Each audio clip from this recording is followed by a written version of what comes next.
towel up here that will hopefully cover as we go. But there is a microphone on each table. One is in front of, Dawn, you have one in front of you. That's good. That's been checked. And then right over here by Brad, we have one and one at this table. So if we are going to speak, I would ask that we pass that down so everybody can hear it. It might slow things down a little bit here and there, but I think it'll do best for quality as we're walking through. So to begin today, we are going to go with the prayer and the smudge, which is going to be taken care of us by Mr. James Dakota here as the chairman's assistant to Turtle Mountain Band of Chippewa.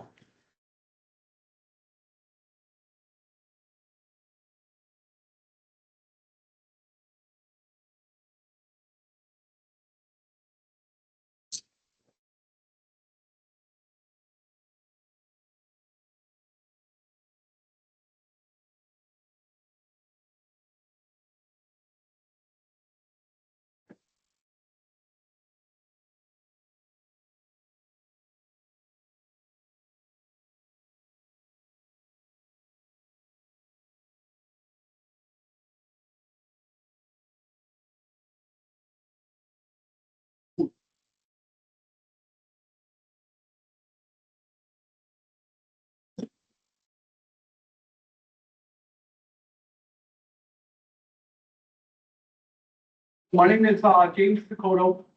I'm assistant to the chairman for the Band of Chippewa. And I want to thank you all for coming here, being here with us for this meeting today. We greatly appreciate that you guys came and showed up. And I'm hoping for good things here today. So I want to start us off with a prayer. And I'm going to do it in our traditional way. So I'm going to say a prayer and introduction in Anishinaabe, and then I'll go to English. And then one of the things that we do ceremonially is we sing a song, and we are grateful that you're here with us. We're going to say thank you to the Creator for watching over us all. The song. So I'll start then, and then hand it back over to Mr. Grabowska.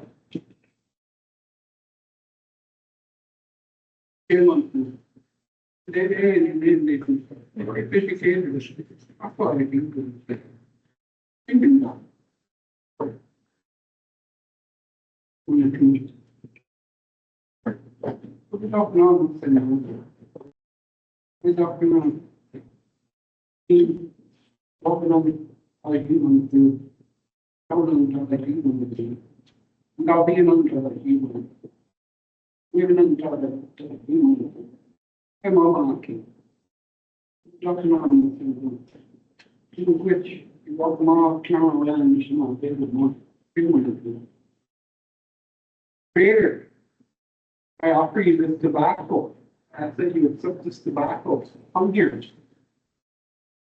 to watch over us as we gather here today in this meeting, to keep us safe as we go about this day and this meeting.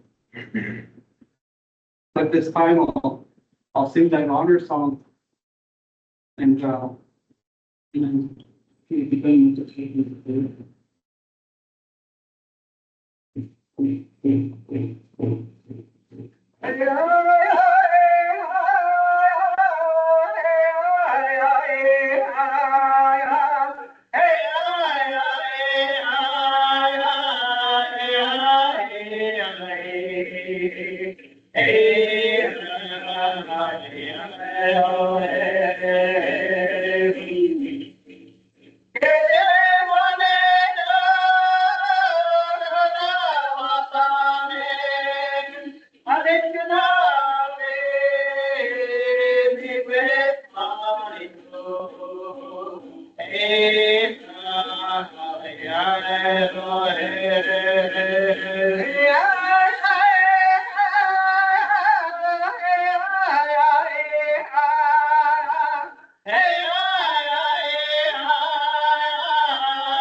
Oh, the question is now here. Thank you for listening.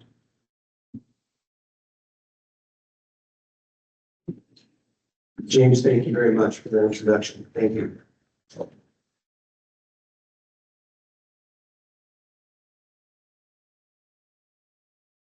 We will now call our meeting to order at 1:08 p.m. For the ease of establishing we have a quorum and to see who from the MIP task force is available, I will run through roll call. So I would ask that I will list off the agencies themselves, and then we'll have the individuals who are present, but possibly online. Let us know that you're here to represent. So to begin, the Attorney General for the chairman or designee is myself. Superintendent of Public Instruction or designee, I think we have Lucy Fredericks online. Is that correct? Lucy Fredericks, Director in the Office of Indian Multicultural for the Department of Public Instruction. I see Lucy present. Sounds good for Lucy. We may have some tech issues on our end for right now.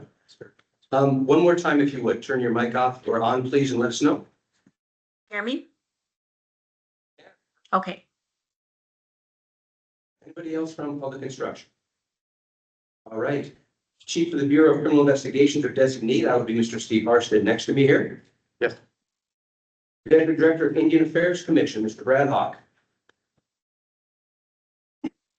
Hello, President. Perfect, thank you. Superintendent of the Highway Patrol or designee, Jenna Clausen. Here. Thank you.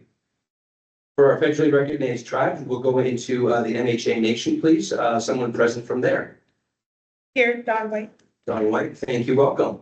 From Turtle Mountain Band of Chippewa, we have Mr. James Dakota. President. Thank you, sir. Spirit Lake Nation, Chairwoman Street or Darcy or Cora. Yes, please come on up and join us. Thank you. Thank you very much. Welcome. From Standing Rock, either Chairman Sitting Bear or Stephanie Yellowhammer. Anybody from Standing Rock available? Not seen any yet.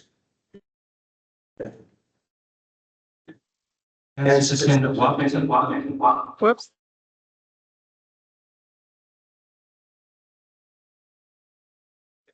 That was not someone from Standing Rock yelling at me, right?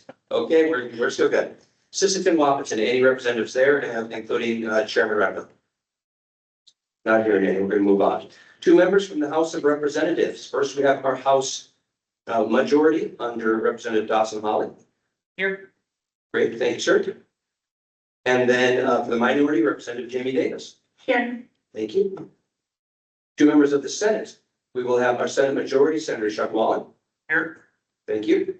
And Senate minority, Senator Richard Marcelin. Here. Thank you. We easily have our quorum, so we can continue on with our meeting. Anybody else up at the table here? We'd like to do some introductions. So if you have not been introduced already, we will just go around the table, starting on off to my left and go around for anyone who has not been named. And Go from there. We got everybody coming through until we get over to Mr. DeLorme. Would you care to introduce yourself? Yep, Gary DeLorme, Assistant United States Attorney for the District of North Dakota. And, You can speak into the microphone.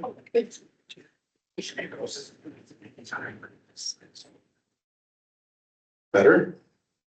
All right, Gary DeLorme, Assistant United States Attorney for the District of North Dakota, also the tribal liaison for the office. Terry Van Farm, U.S. Bank's Office out of Fargo, I'm the Savannah Sac Law Enforcement Coordinator. Carolyn Turnus, I'm an assistant United States attorney and I do crimes out of Turtle Mountain. Nick Chase, I am the U.S. Attorney. And I'm Dan Gang, I'm the FBI supervisor that covers North Dakota. Wonderful. We'll start back here against the wall and move around the room. I'm Angela LaRock, I'm IHS Behavioral Health Director. Dr. Stephanie Parisian, I'm also at IHS Behavioral Health, clinical psychologist. Right, thank you. I'm Zach Carter, full longer and president of our Turtle Mountain. Good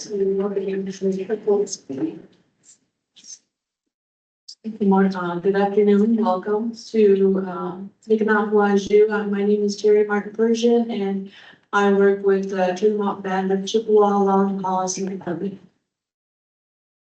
Carrie Azar, U.S. Probation. Bill Loney, Chief of Federal Probation, Federal District Court, District of North Dakota. Dexter Davis, Acting Chief of Police for VIA, Turtle Mountain Agency. Kaylee Borrell, VIA Special Agent, Turtle Mountain. Jerry McLeod, Assistant Special Agent in charge for VIA District 1. Tom Baker, VIA Special Agent, Turtle Mountain. Matt Shimmons, North Dakota BCI and Coordinator of the Northland Narcotics Task Force.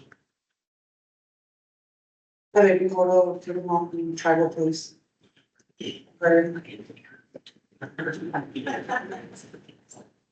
Shane Rothenberger, North Dakota Tribal Cultural Liaison. AJ Lennisser, Belfort Fire Chief. Jenna Parisian, Belfort Fire Public Information Officer. Brad Martin, firefighter, Belfort Fire Department. Sheriff Nick Gustafson, Lake County.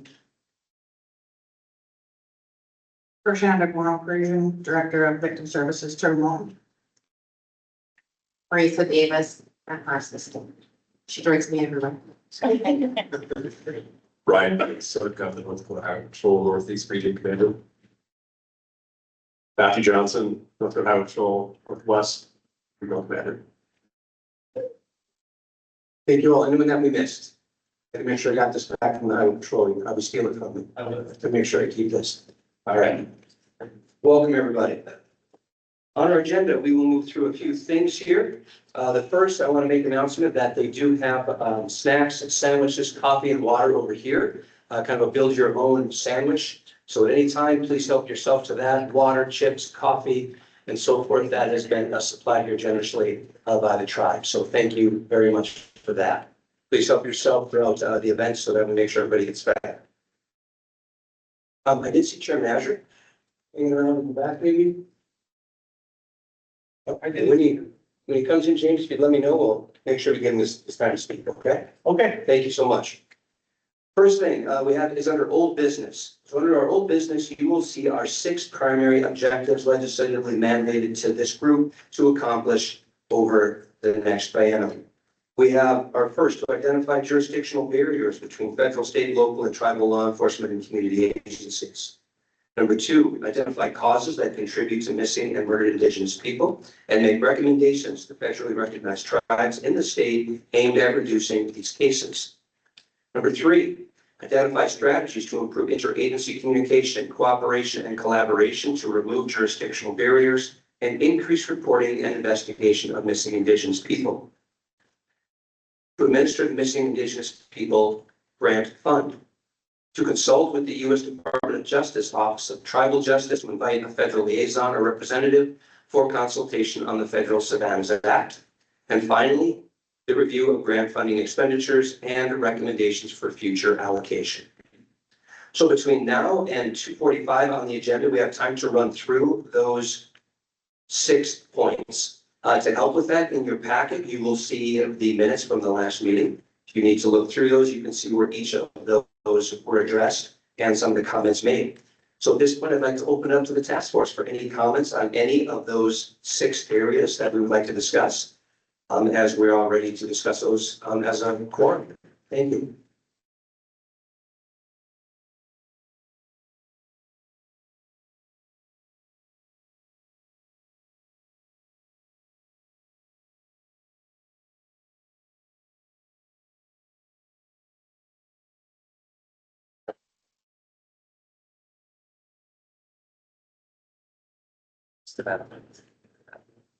Bring that up. Yeah, pick it up. Good one. Yep, you bet. Okay, Steve Marsden with BCI. Very quickly, and I think we will get into this much deeper going forward, but part of what we talked about at the last meeting was collaborating with the Savannah's Act group, and specifically Terry Van Horn coming. He brought quite an entourage today, I believe. And so he is here. Going forward, we anticipate just combining this meeting with Savannah's Act meetings going forward, since we are going to be all at all of the different tribal nations across this year. So I think going forward, we're hoping to do that. But that was one of the things I would call it old business right now because I was asked to do it in the last meeting. But I was also call it new business because I think we're going to talk about that upcoming in the meeting along the way. So I'm just trying to check the box that says Steve did what Steve was told to do at this point. And so we do have that collaboration and hoping for good sharing of information along the way there with this task force.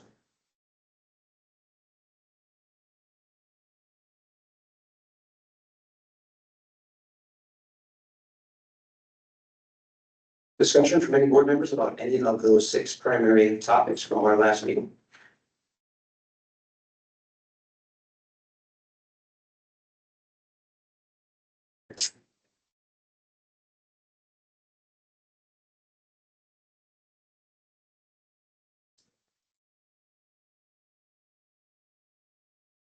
All right.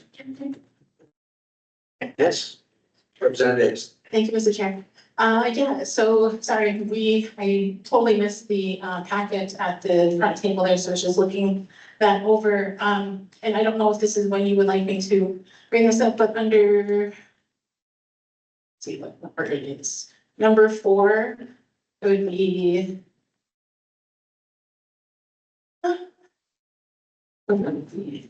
just saw it. It was about asking about the geofence and the policies and the code. Yeah, there was at the bottom A.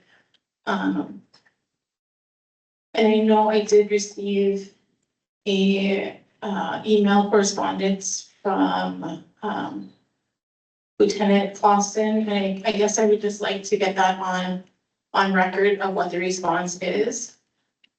To that regarding the geofencing and the policies that I had asked to be taken a look at, specifically the policies that are procedural within Highway Patrol, the state radio, things like that. So if we could kind of just revert back to that, I would really like to hear that clarification as well as get that on record. Thank you.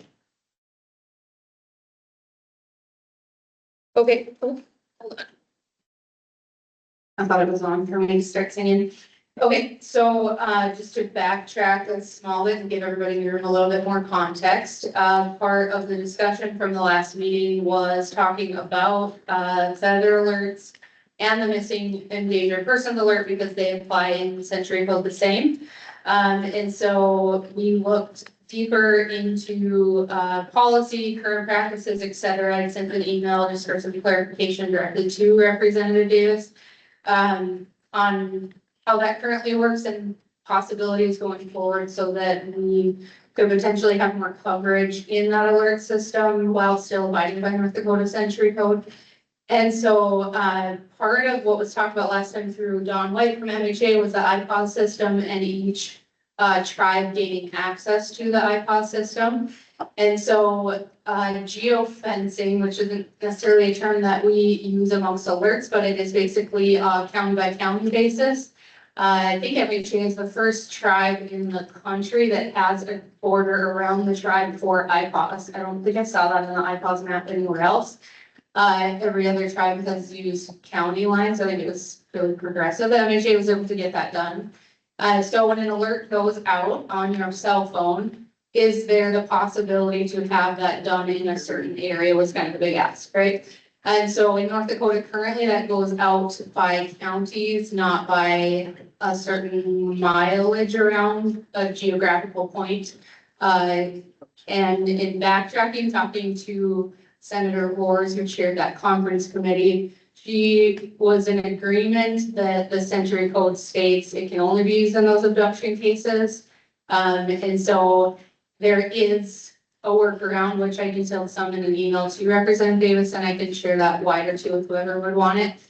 And I think before session, an answer is getting all the tribes on an iPod system with their own authority to send those, you can refer to it as geofence type alerts. And there's almost every single county in North Dakota has that capability now. We've done an incredible amount of research, outreach and research into how to get them more comfortable with using it. Because a county can also use that alerting capability when they deem something to be an emergency. MHA, I think Emily Sittingberg would be the right contact if people wanted a direct contact that's working amongst the tribes to figure out how to get on iPods so that you can have a cell phone blast on your cell phone. I call it a cell phone blast, but it's called a wireless emergency alert. I've been asked during the governor's visits to each of the tribes. I've made it to 3 of the 5 of those. And each tribe asks organically about iPod and how to get enrolled in that. And I think that's the quickest method before looking into how would we maybe change some things in Century Code to allow that through the state level next legislative session. And so it's not difficult, but I don't want to speak on behalf of how MHA did it, but Don would, I think, be the best person to do that. I believe they did that through grant even, so it's not some big cost to the tribe. It would be very specific people that have the ability to press that big red button. But there's a lot of information, links, resources, et cetera, if anybody is interested in having them. Representative Davis, feel free to share the information that I had sent you as well to anybody that would want it. But that's the patch in between sessions. I would say in between us figuring out as an alerts group internally on best practices, how to approach this in the future, which is a bigger conversation amongst more than just this alerts group, obviously, but internally we have to do what makes sense to and continue to do research and pull data, but there is things we can do before next session, so it's promising. John, would you willing to talk about iPods quick?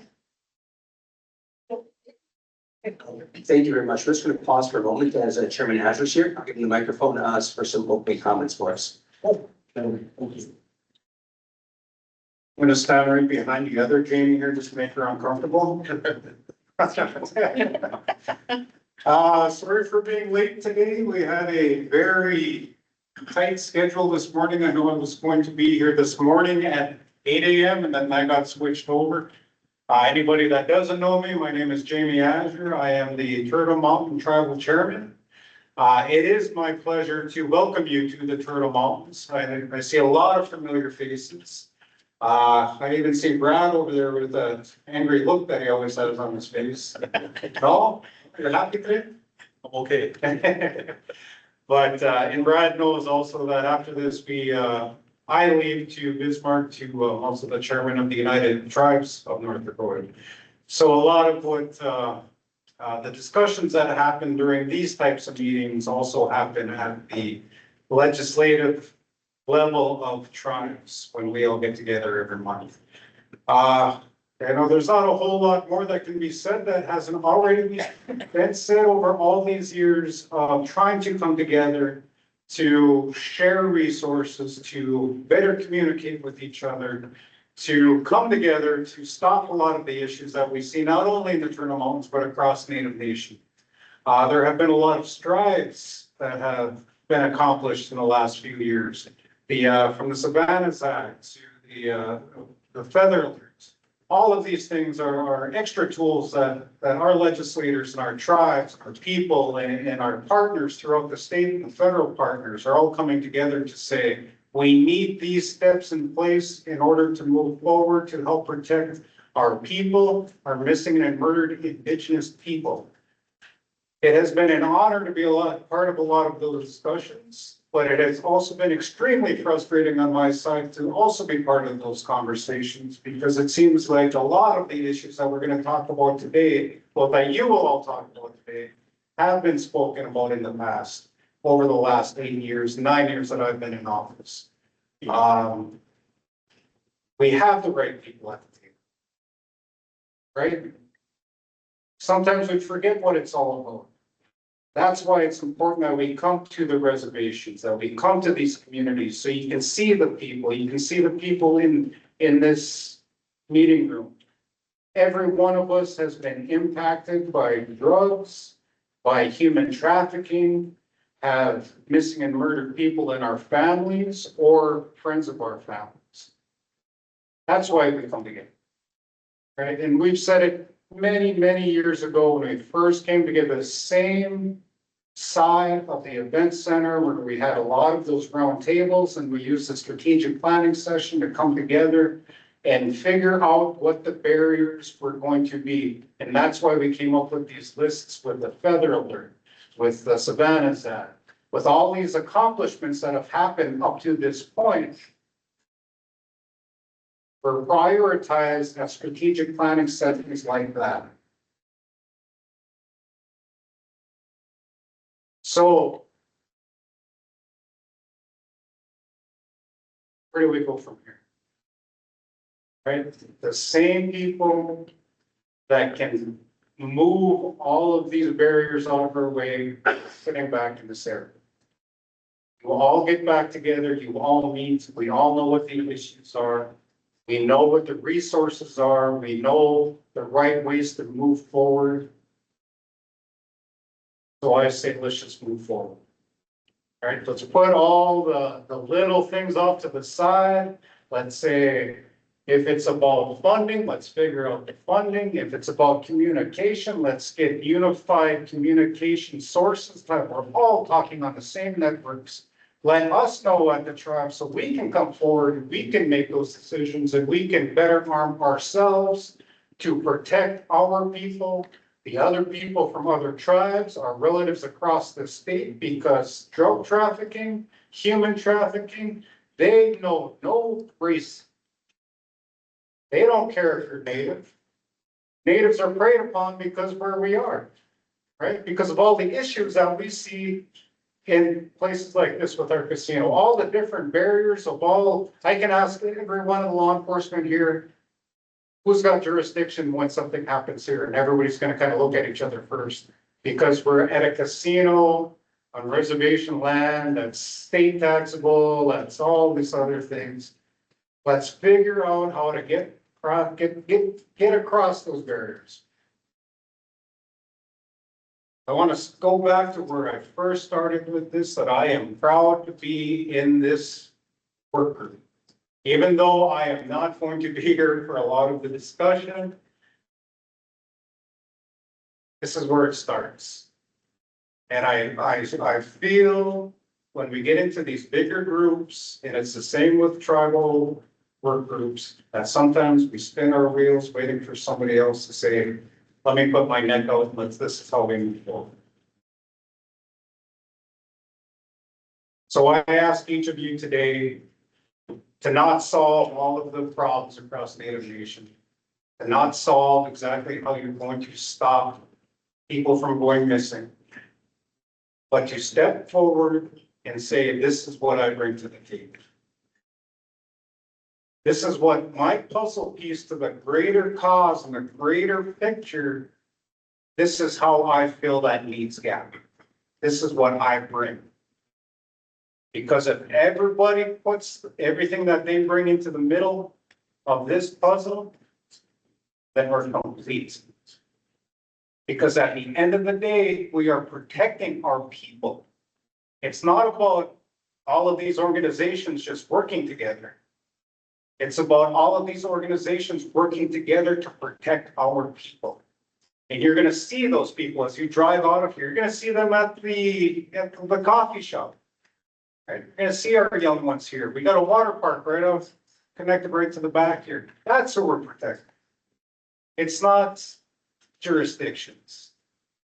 It's not funding. It's protection, because the right people are in this room to protect our people. And I want to thank you all for being here and being part of this discussion, for stepping forward and saying that I can add to this. Because who knows, somebody over here may not know that you have that puzzle piece. Right? We all assume, it's because I see, I'll pick on Brad again. I see Brad and I know what he brings to the table. But do they in the back? Right? Step up, speak up. We're in regionals across wrestling and basketball the next month. What do they say? What do the coaches say? Talk. Yell it out. If you see something coming, yell it out. Let's run a play.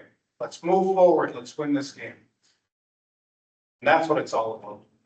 So I want to thank you all for giving me the time to welcome you.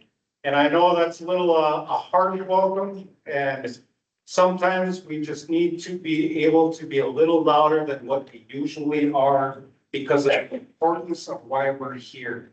And I'm not saying you don't understand the importance. I'm just saying that sometimes we ended up just keep doing the same thing over and over and over. Sometimes we need to just step up and say, this is what I bring to the table. So what we bring to this table is this event center. We bring all of our expertise with our local people, even our fire departments in the back. Oh, we're coming into wild fire season, grass fires, right? So while they're battling grass fires last year, they were also putting in strategic plans to find missing people in our community. Oh, this is what we do. We react. And I know you're going to hear that from a lot of tribal leaders by saying, well, we got to get out of that reaction and be proactive, but we are masters at reacting. So let's react and let's move forward and let's solve some of these issues today. So thank you all for giving me the time for being here. And yeah, let's be loud. Let's call those plays out. Let's put that puzzle together. So thank you all.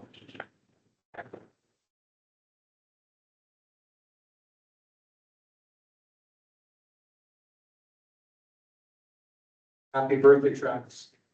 I'm sorry that she means you're at the bed.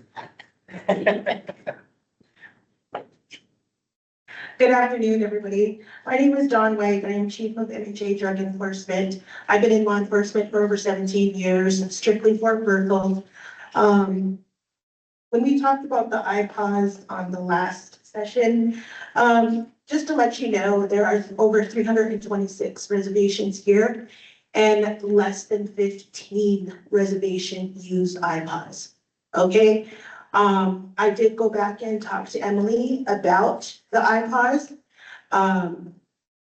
and how quickly any agency, emergency, state, county, city, tribal agency could get on there. It is through FEMA, and it actually is less than $2,000 a year. As of right now, MHA is the only one in North Dakota from the reservations that is on the IPAWS. I will say it is a great tool in any type of emergency. We have used it in missing people on the reservation. We have used it in, when we had missing, it just depends on how fast you get to the information on whatever subject you're doing. We've utilized it. I will say in the past 2 years, at the most, 5 times. Because it's not something that we overuse, mainly because, you know, as law enforcement on Fort Berthold, if there is a major incident, we all come out as law enforcement. And I do believe at this time, we have over 30 sworn officers at any given time.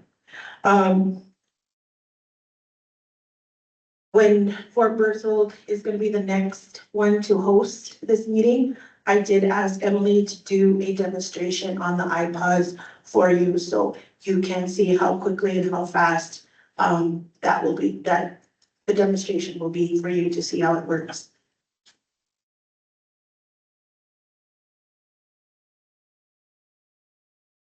In talking about iPods, the second tier system that we've talked about in the past, that is subscription based. If there's anybody in the room that runs that on a county or tribal level and they're using a code red vendor that is not in service anymore, it's not working for those counties, and some of them don't know that until they try to use it.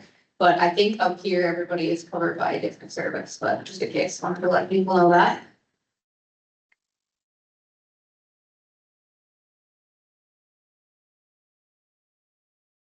You need to ask for commission speaker. No, ma'am. We do this, okay. Thank you, Mr. Chair. So I guess the question that really came up and why this was brought up last session, and I got pretty emotional about it because it, you know, we had just lost a woman in Spirit Lake and the feather alert went out and it did not work as it should have from a lot of people's perspective. It came out over what a lot of people saw was a weather alert. In fact, it said weather alert and then feather alert underneath that. And so we, people were kind of confused as to why this happened this way. And so I wanted to know, in the meantime of fixing feather alert, what can we do when one of our people go missing? And jurisdiction is like who's where, who's what, who's why, you know? And so, yes, we have this iPause, which I'm still learning this stuff, which is integrated public alert and warning system. And I know tribes can sign up for this, but I still, because of jurisdictional issues, I still feel like there needs to be something on the state side to match that. Because how many counties share geography with MHA? 6 counties. Here, we're 6 by 12, we have 1 county, right? But it doesn't take long for somebody to leave the 6 by 12. And so when we talk about in last session, last committee meeting, we were talking about abduction. And where does that cross from somebody who's 13 years old, who thinks that they know that this 20-year-old man they can trust goes from, I'm making this decision on behalf of myself as a 13-year-old to being abducted. What is that? And I know we had some discussions about that. And so again, it just makes me think of an experience that we had, I think 2 years ago now, where a 13-year-old did leave with that adult. And that was my first experience with this. And so I want to know when, yes, we can do this for ourselves, our tribes, like, you know, the chairman said, we are good at reaction. We are good in crisis mode because we're constantly in it, unfortunately. But as a state legislator, seeing what happened with Renzo and Bismarck was also eye-opening because it was one of our own going to United Tribes College, and all the tribes were like, what do we do? We want to help. We are ready for Montana, South Dakota, North Dakota. They were ready. They were wanting to come again because we're excellent in crisis mode. But there was no alert. Still to this day, there's no alert out for Renzo. It's all because of the family, the community, our tribes that are putting this out there. Not one single time has it gone out from the state. Only because we put it out first. And so that's my question. That's why I will constantly be pushing for our state, because we have the technology, we have the resources, we have the funding. So why aren't we doing it? And that's where this is really hard for me to take that, because we don't want to put out and overuse it. And I get that. I've learned so much. Thank you, Lieutenant Clausen, for teaching me a lot about that. I recognize that, but at the same time, there has to be something in between there, from not doing it all to putting it out statewide. That's why, I don't know if this is called for lack of a better word, but geofencing. I've seen it done on many different apps. And I just cannot believe that we as a state cannot do that when one of our people go missing, whether it be Indigenous or not, or, you know, elderly on the same token. So I guess that's my question in this whole business is, in the meantime, because it could happen in 2 seconds, or it could happen tomorrow or a week from now, then another one goes missing, unfortunately. So what are we going to do about that now? Thank you.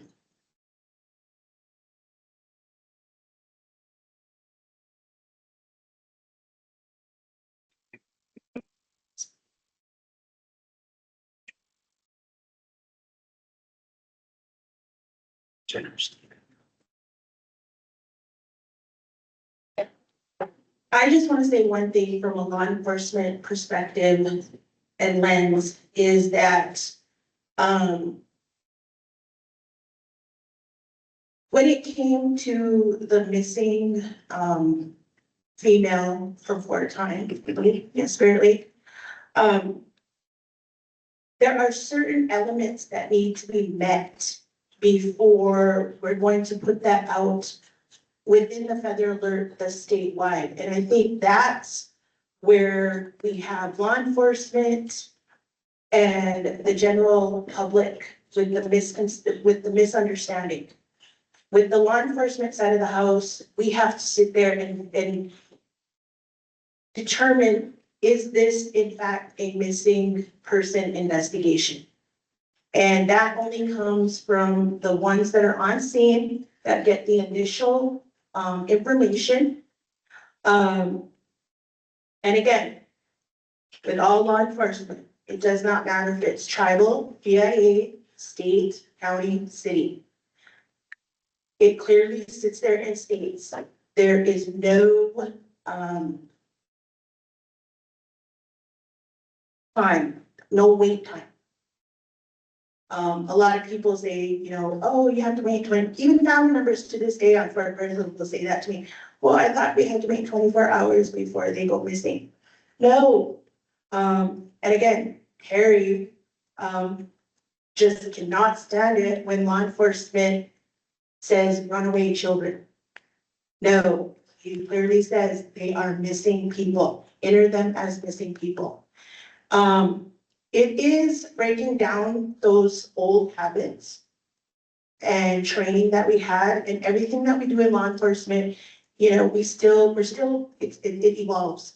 And we have to go with what, you know, what we're facing today. And I think that was where the breakdown was right there, was the misunderstanding of what the elements were within that Feather Alert. I don't think everybody that was at the table knew all the elements of that, of what need to be met before it could be put out statewide for that. Plus, at the time, the initial investigation from little information that I received, that the investigation did not start out as a missing person. It took some time before that was determined.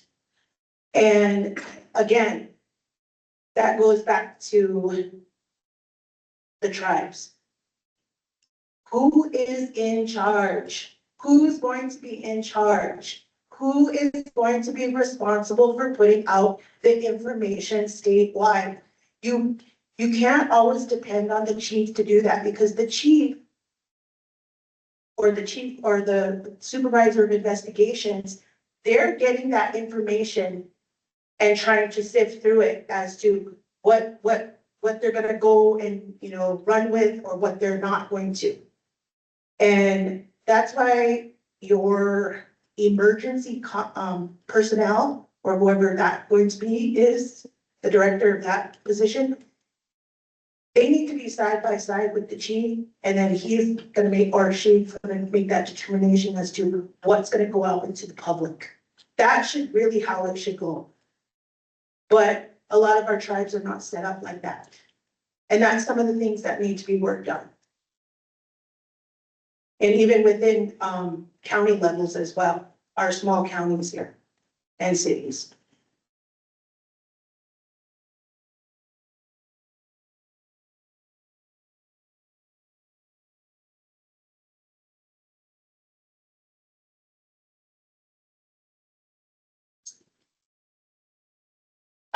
So along the educational lines, I know Lieutenant Clausen, you had talked about, and I've seen that you're going out and doing as much education, but, you know, I guess I would like to see practice runs, you know, things like that of when, you know, because part of the feedback that I got of what Spirit Lake, and correct me, Ms. Lennis, if I'm wrong here, but part of that was they didn't even know how to do this. That's why they clicked weather alerts instead of whatever is option, whatever other options are out there.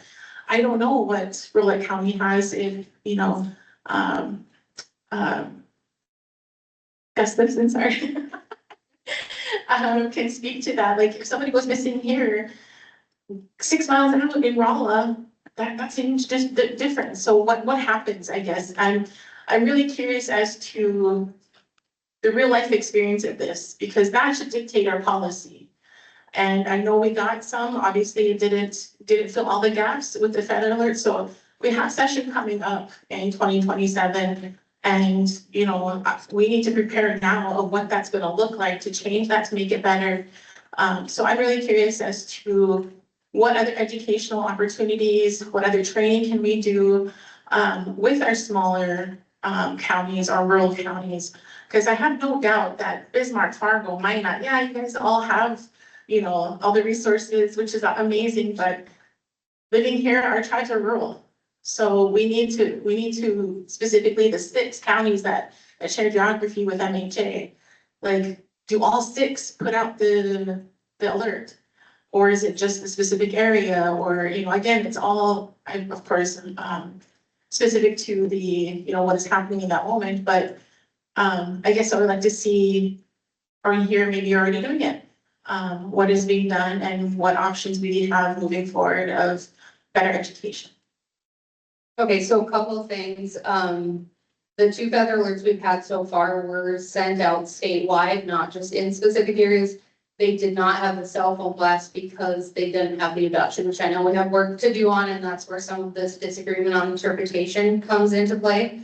The weather alert piece is because from the state, we send out the alert to third-party vendors because they are willing to share our information for us.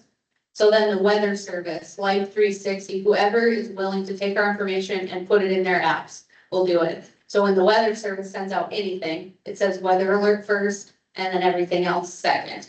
So it's a force multiplier for us, for the weather service, for Life 360, for whoever will take the fact that someone's missing and send information for us. We've had meetings with them, asking them, can you change the fact that it says weather alert at the top so people are not confused?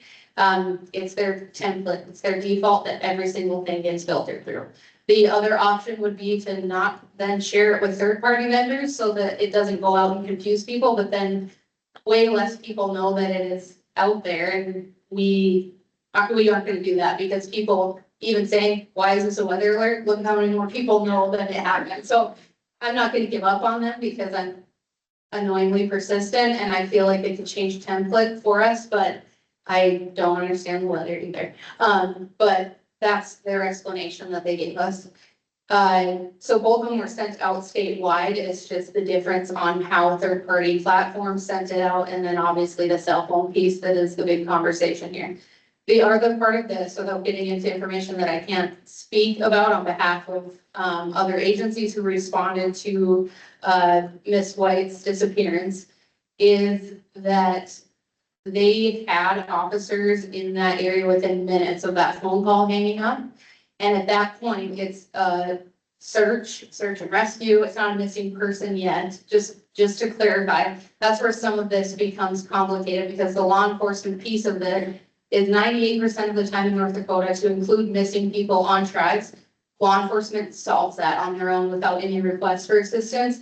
And so 98% of the time we found our person. And so we don't pause law enforcement work or search and rescue to do that request right away. They don't send it to us right away because they're physically searching and doing all that stuff. So that was like 6 o'clock in the morning. Law enforcement work all day long. All the, I mean, the FBI, the highway.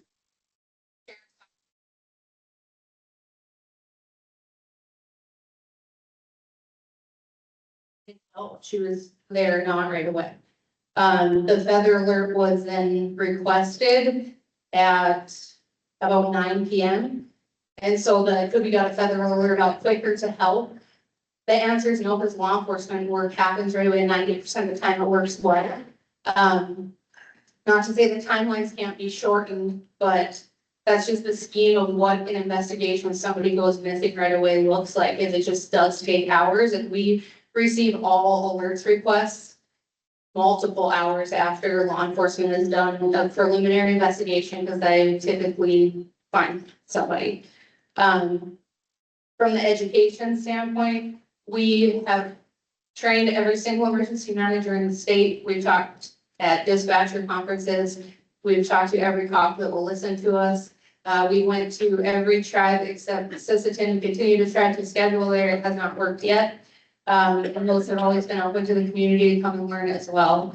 And then we have started a recent surge in education through PSAP. So your, the acronym would be basically your local dispatch regions, and giving them material that they can hang up right in their dispatch center or on their desktop. That's, here's who I call for this, here's their name and their phone number directly. Here's who I call for this, here's the name and phone number directly. So there's not the disconnect of, here's what I need, but I'm not really sure how to do it.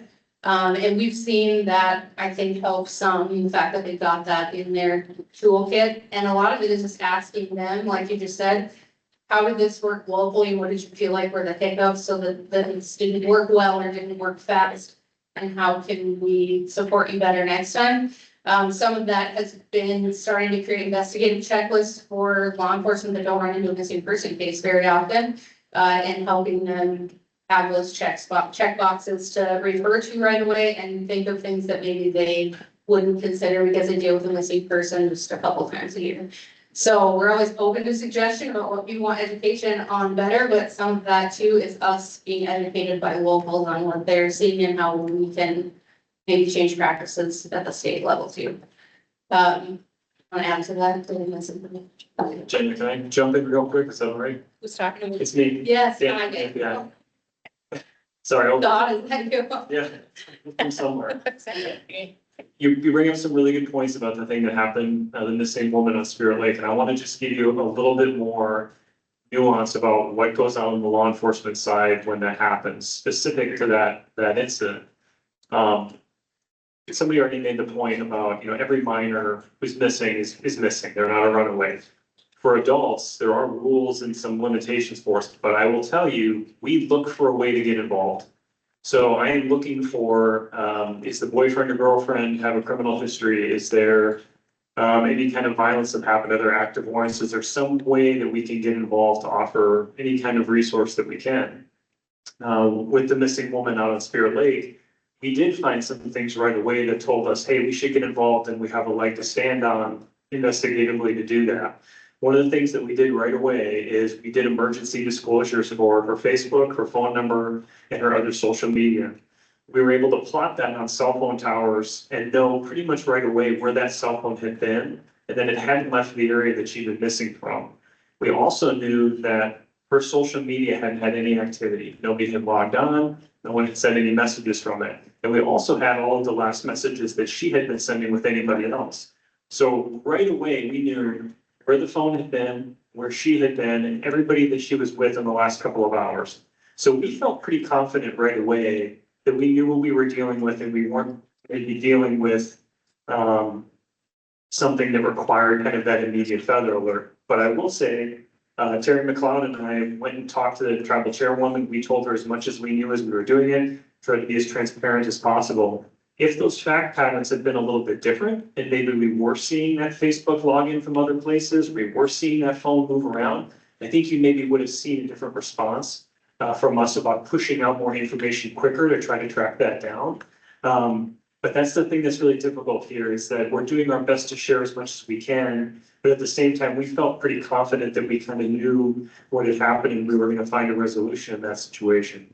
But my whole point in saying any of that is we will bring as many resources as we can. We will try to find a way to get involved, even if it seems like maybe it's tenuous to start. And the biggest thing that we can bring is some of that cell phone tower stuff. And just being able to get in that right away, get those emergency disclosures and kind of see what we're dealing with. And in that situation, it told us exactly what we wanted to know, that the phone hadn't been moving and that she hadn't been sending any other messages to anybody else and the last people that she had been with. So that was really great information for us to get right away. And the reason we were able to do that is because we have a good relationship with BCI, with BIA. They call us right away, we call them, and we took that situation really seriously. And so I think as frustrating as that might have been for the community of feeling like, why aren't we getting a feather alert? From our side, the information sharing was really good and we were able to move very quickly to get a resolution in that as fast as we could. And in some ways for us, it was a model for how we could do it and how we could do it really fast, but also a little bit of a failure and maybe not messaging to the community as quickly as we probably would have wanted to. Does that make sense? I'm sorry, I'm probably speaking a lot of law enforcement nonsense too. No, thank you. That is really helpful. And, you know, I've learned a lot through this process of asking questions and being provided by the people who actually do the work, which I feel like they should be here. And I would really love to hear from them. I don't know if we can have that now, but my question is like, again, I want to know what's happening when it happens from the people that are experiencing it, that are going through it. Not versus, I don't want to say versus, but like, what do we as the public need to hold off on and educate that then as well? Because especially with reservation, you know, we're all related here. We have big families, we all care, we all want something done now. And I know, and that's why this, to me, that's why when Representative Holly and I were talking about this, because I know firsthand, there's so many amazing people, agencies, departments that are doing this, but it's just like, we're still falling through the cracks. And so I know you're doing stuff, I know you're doing, I know the tribes are doing, this county's doing, the locals are doing, but still, unfortunately, we couldn't.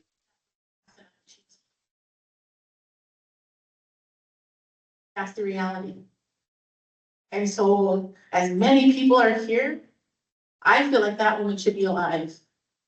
And so what do we need to do? It's nobody's fault specifically. I feel like it's a collective. And that's just one instance out of many. You know, going through this with Renzo, his family pushing, other family who are still looking for their loved one from ages ago. There's so many questions I don't have answers. All I can say is, you know what? This agency's working on it, this department's working on it. They, you know, and then I have to go and ask permission because thankfully my brother happens to be in the Department of Interior right now. So we were able to get, you know, drones, underwater, toys or whatever you want to call it, with high definition that they never had before. And that just blows my mind that we didn't have any of that until now. So I'm asking you, and you know, we did one for another search for Renzo, and that all of that equipment was down in South Dakota. And then we had to wait for it to come here. To do a special search, we have to ask people from Minnesota to come. And granted, you know, I get it's a regional thing. They're not, you know, needed all the time, but it's just those things that I know there's so much out there and I'm so grateful for it, but at the same time, it makes me so goddamn mad. Because we have so much, yet our people are going missing and there's somebody has to ask for it. Why? You know somebody's missing, hey, offer it. But I learned that in order for the state to get involved, we have to be asked. In order for federal government to be involved, we have to ask. So that's my thing, is that it gets me really frustrated. So I appreciate it. I don't want to sound ungrateful, but there's still these gaps that are existing and it still makes me upset because I know everybody's doing the best they can, but there's gaps that I know we can fill easily, like the chairman said, make those plays, you know, fill those gaps, make those points, all that stuff.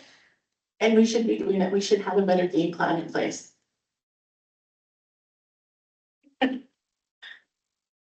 And that's why MOUs are so important.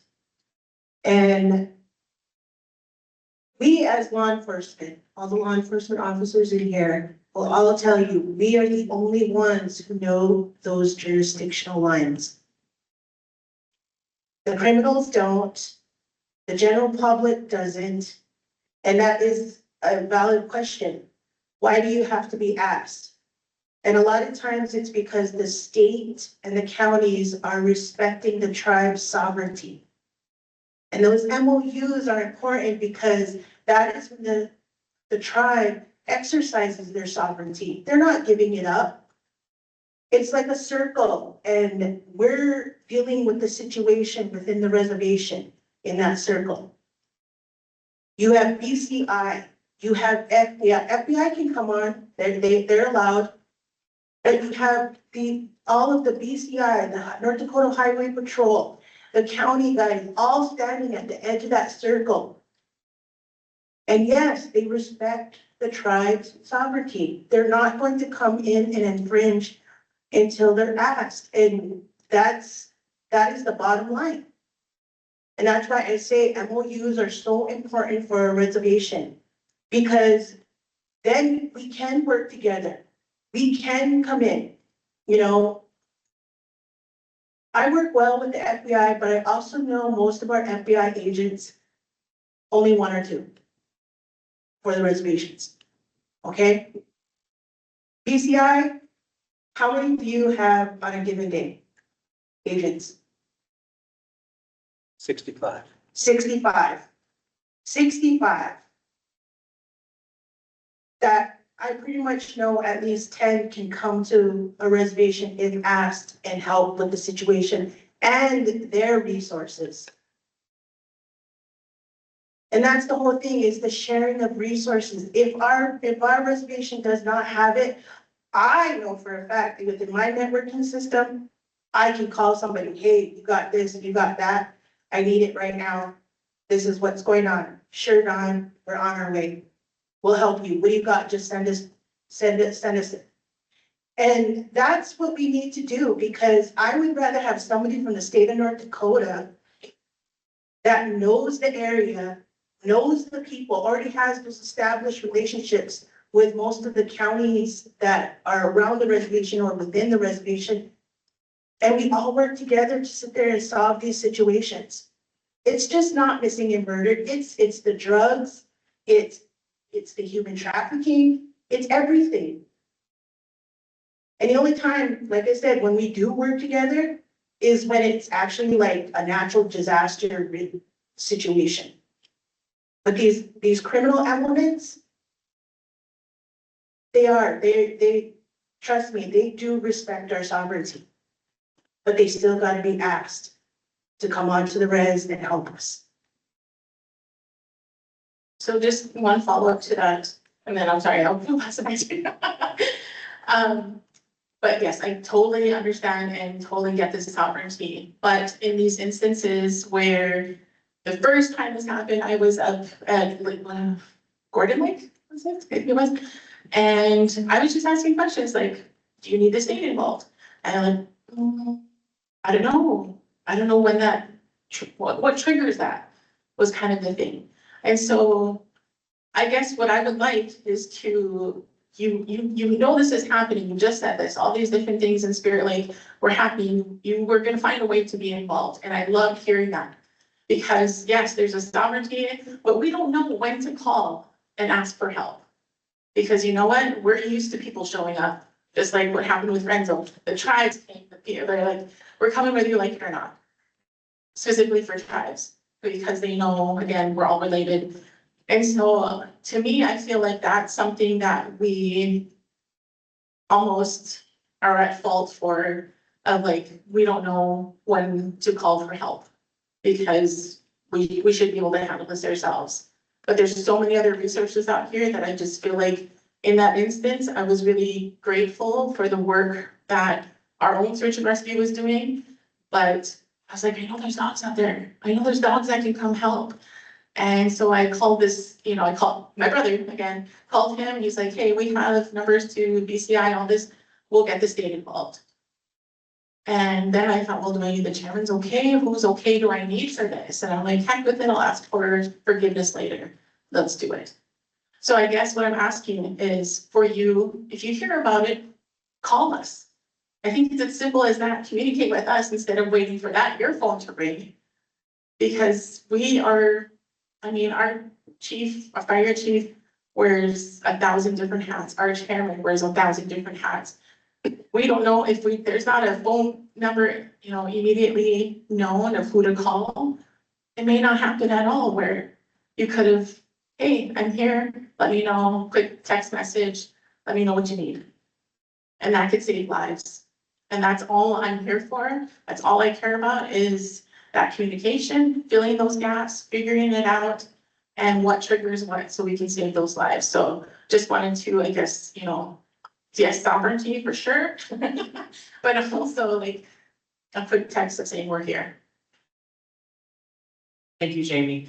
So when it comes to third-party vendors for the feather alert, I was in Mandan. I'm represent District 31, which is encompasses Mandan and more western side of North Dakota. But I had Life 360 downloaded, but I had all my notifications turned on because I don't want to get notifications of how fast my brother was speeding or stuff like that. And when I opened the app and it showed the feather alert showed up, but it was only like it was a day later. So that was kind of frustrating through me because I'm like, well, this should be an emergency notification, even though I had everything turned off. So I was wondering if we could maybe, if it was through Life 360, maybe we could have different differentiation and notifications, because I think an emergency notification is different than a normal notification, and maybe that's structurally within their app, but I think that maybe that's something that through third parties that maybe we could address. Or if you We have, can certainly ask them. If I were the CEO of Life 360, I'll be able to push that through people's cell phones, but however, they have their apps individually set up and how you decide to set up your notifications. But we can certainly ask. We've reached out to them already to see if they can rephrase the way they send it through their third-party apps, but a lot of the ones that do send it out are private companies that are money monsters and do what they want to do. But I hear what you're saying, and we can certainly ask them, see what happens. But then it will come down to the notifications in people's individual phones so that you can get what you want to get. thank you. Yeah, we'll ask them. Okay, sorry, I know this is probably sick of me already, but just going through the last minutes here because we're still on old business, correct? And just looking at the NCIC, so this is kind of towards you all. Which first I want to start out with thanking Lieutenant Clausen and I cannot remember your name, I'm sorry. Trooper Rothenberger? Yes, thank you. For diligently working. He came to our MIP meeting here in Belcourt and talked to him about the missing persons database in North Dakota. I look at it every Monday to see what's happened, and I know it's updated every morning or something like that, like 2 or 5 o'clock in the morning. And we had asked, like, why aren't there pictures up? Why, you put a description of a 5'6" Native American person with dark hair, dark eyes. Well, look in the room, there's a lot of us. And so you need that picture. Why isn't there a picture? And at that time, I think, when we talked in our committee last time,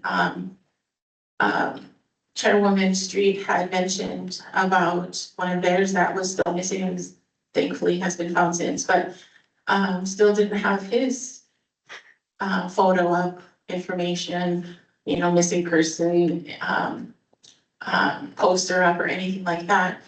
And again, this took the family, this took the community to come together to really create these posters, this informational, to do the outreach, to do searches. I know we've done it here. Our MIP task force is amazing at that, still learning, and I'm excited to hear from them later on today. But, if it wasn't for him and for, really pushing this, and getting those pictures up. There's still some missing. You know, it took one phone call from him, and I had been reaching out to many, and they kept saying, well, it's this person, no, it goes to this department, no, it goes to this agency. And it just, to me, it came down with like, oh, I don't have access to push this button to upload a photo. And that was a lot of our tribal agencies. And so however he got it, he did some magic and was able to get a lot of photos, a lot of people who were not labeled as Indigenous in this website. One being Steve Longy, who has been missing for years, I believe now, was not listed under our Indigenous page, but thankfully I believe that has changed now.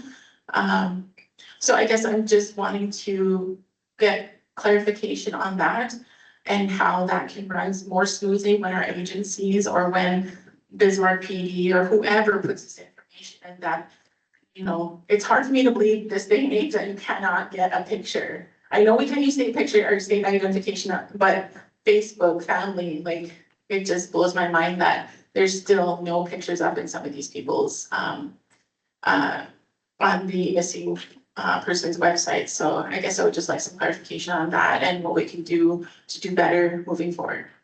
If I can add two things, and then can I allow Trooper Rothenberger to address his magic? Okay. So we did a deep dive with BCI, Rita from their office, and we had a couple of meetings. We talked about what's been working, what could we supplement with. Shane and I are really good at being annoying and not going away if we see something that needs fixing. And so we divided up agencies that we see as like, I don't want to call them recurring offenders, but recurring no photo offenders, we'll call them that. And reached out, and some of it was policy driven, like we won't upload juvenile photos, but those were dated policies because the photo was on social media on their agency page, say, but then not on the. So we just did some asking, but it's going to take, Shane checks it every single morning, I think, or throughout the day, myself included, to see it's education, it's helping Rita out from BCI, and then asking BCI agents and highway patrol officers to physically go to an agency, help explain the importance, and then if they don't know how to do it, to do it. But there is a lot more than that, so I'll let Shane talk about that.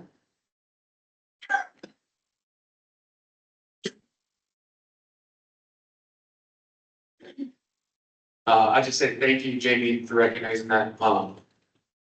This stuff is extremely important to me. For those that don't know, I'm enrolled here in Turtle Mountain with Center of Standing Rock and adopted in MHA and this ceremony at Spirit Lake. So our missing relatives mean a lot. I dedicated a lot of time to it.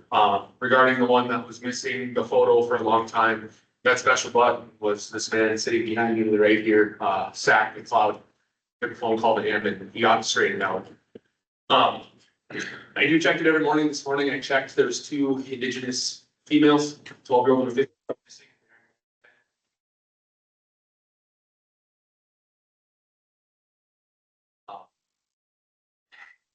Thinking of stats now, we have 10 Indigenous people missing in our state. Well, now 8 because those 2 young females are being removed. So all 8 of those have photos uploaded. And it just takes, I got a network. I know a lot of people in the state just reaching out, talking to them and asking who the right person is to speak to. I made a PDF of how to upload the photos. I provide a photo if I can find a photo, send it to the person with instructions on how to do it. And it takes them 84 minutes to actually upload the photo. For those that don't know about the Any Missing Persons website, and correct me if I'm wrong, Lonnie or Steve, it is ran by BCI and the AG. They don't have access to edit any of them. They just manage it. So every night it automatically uploads. So for the question of how to fix this issue, it's us being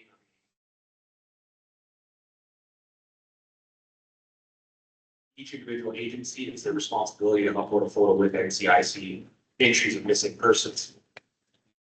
And that being said, it's not always done because it's not a 100% requirement. So if you got one, please do it. There's no ramifications for not doing so. So.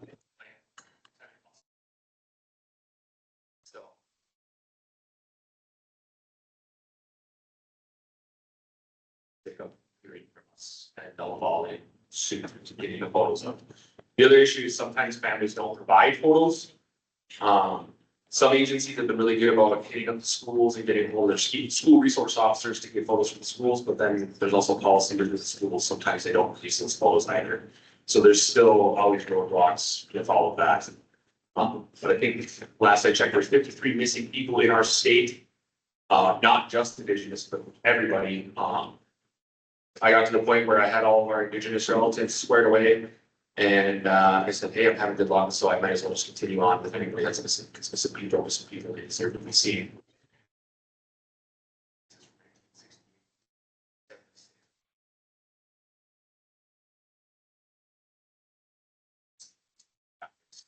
So 53, I believe, last I looked, 7 of which do not have.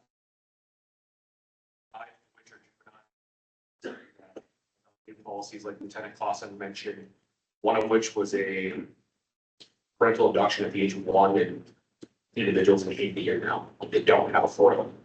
So 6 of the 7 that are missing photos. We're waiting on policy change, and 1 it's just not going to happen. So there's always that stuff regionally and dealing with agencies.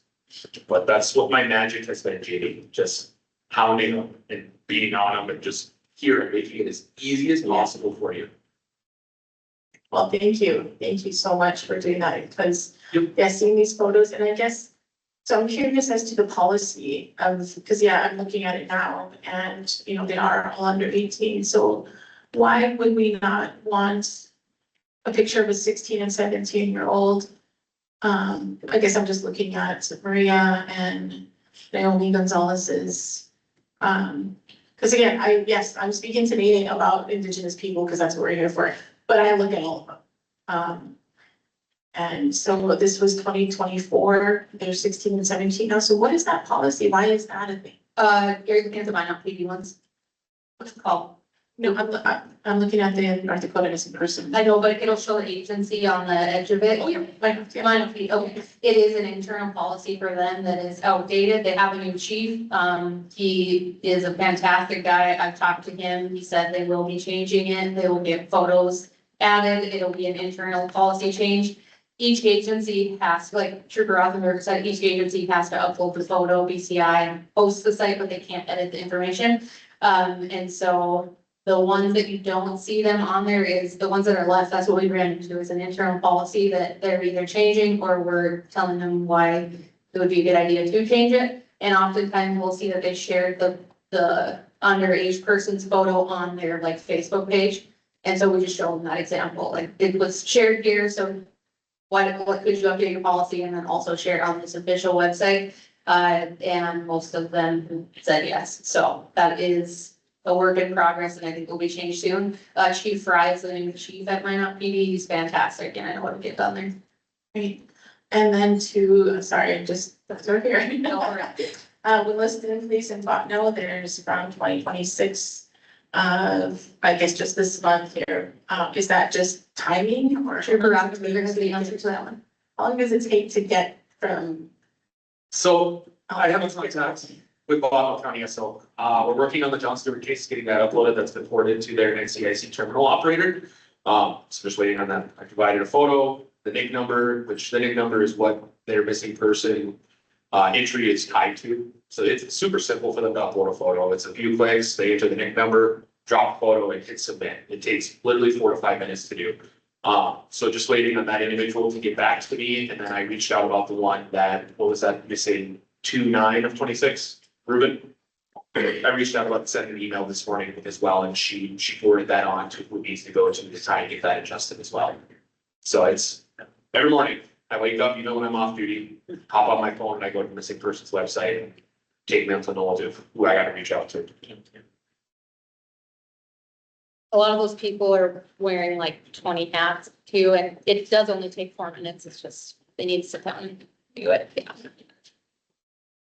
As an Indigenous enforcement officer, one of the only things I have a problem with in NCIC is finding a field where you could put their tribal affiliation. The only reason I say that is because if we know who this tribal affiliation is, 9 times out of 10, each reservation has their own resources that can truly help. From the victim services, from the law enforcement officers that would know, because some of our people, yes, they migrate down to, a TAT will go to Standing Rock or Spirit Lake, or be in a relationship up there, and then something happens. But if they go missing as a TAT person on another reservation, notifying the reservation that they belong to, they would probably help with resources and helping them find them where they would go, where they could possibly be, than that reservation where they went missing and reported. They would be like, well, they only know this family. We don't know anything more about them. That's my only issue with NCIs.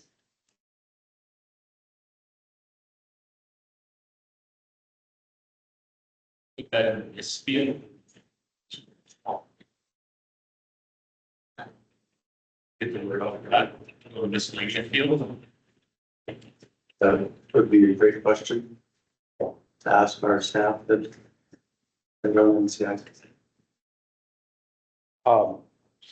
Just from a BCI standpoint, I just want to make sure to, again, thank, Shane for all of his work on this missing persons website and getting all of the photos, and he's continued to work on that.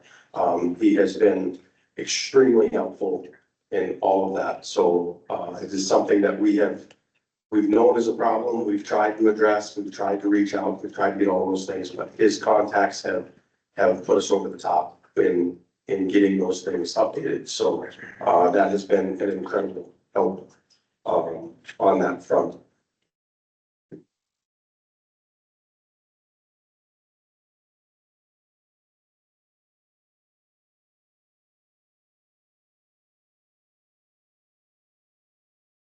Okay, thank you. All right, thank you, everyone. We are still on the 6 items, comments. So are you asking?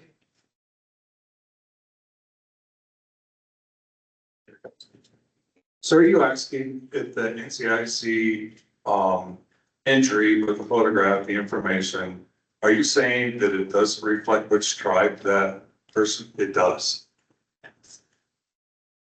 It does. It tells you exactly if it's from Turtle Mountain, or for Spirit Lake, Standing Rock. No, that's the originating agency. Okay. That's the agency it was reported to. But if it is an enrolled member from TAT and they were staying up or in a relationship or went to Standing Rock or Spirit Lake or somewhere else, then, and they go missing, that whoever up there reports them missing, Okay, gotcha. So I understand what you're saying now. So if they're missing from farming, but they're enrolled in MHA. yes, that would be totally Farming, helpful. he doesn't have the ability to put MHA enrolled member. I believe that's correct, right, Shane? They don't have the opportunity There's to. not a specific field for it, but I mentioned it back here, is maybe with our training and, Steve brought it up too with our NCIC trainers, bringing up to put that information in the miscellaneous field on the NCIC. It's at the bottom of the page says miscellaneous, and you can say, so, okay. That could be a possibility, if we get the word out there and get people to actually bite on it and start doing it.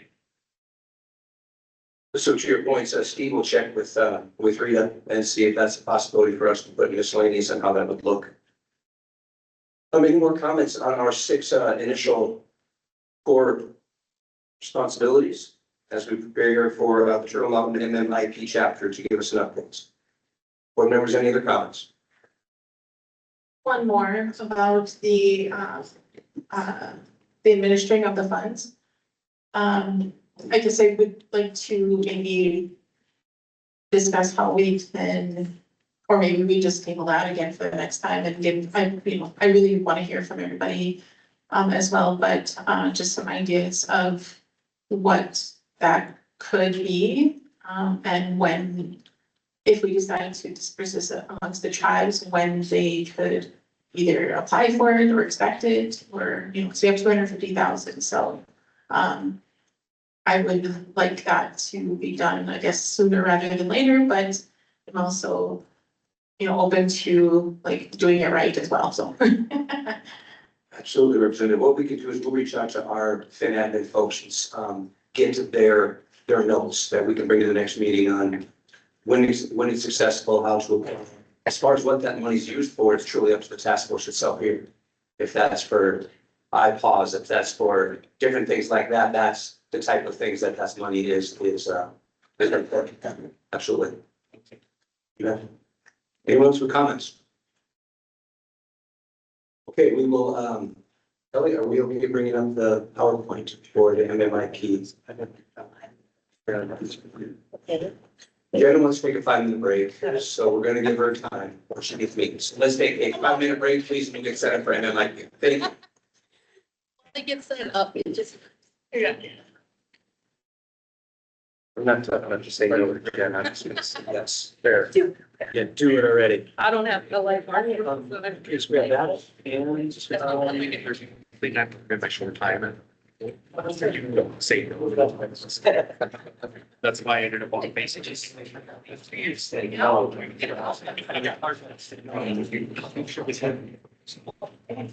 So I'm trying to get people probably left. Sure. Right. Slides for this one. That's the premise of your here. Okay, now, Stephen, to advance the PowerPoint slide. How hard to do that? Just look at me, give me some. Just give me a nod. Also here. Yes. Sometimes it's so fast standing. So you're right here, so you're very much. That's pretty down. Sometimes let's try to. Give you that primary. You're ready. Really try to stand. So you guys know this probably.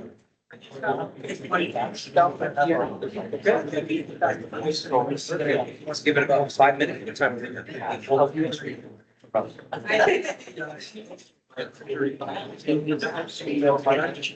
There, like I said, we're getting started. They're pulling pins and each other. Perfect. Thank you, sir. Appreciate you. Give me this guy. I got all yours. Thank you. Still in. I didn't know that.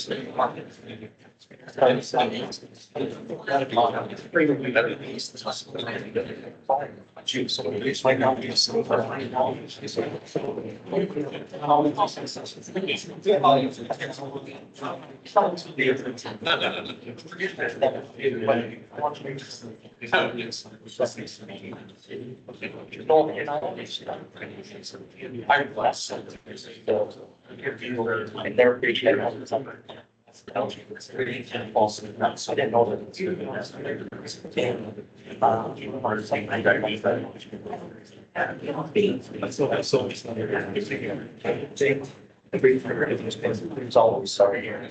Back is right on.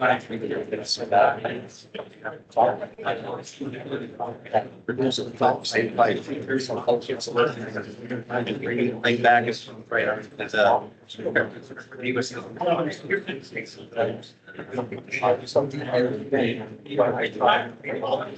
Make sure.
So it's funny. Yeah.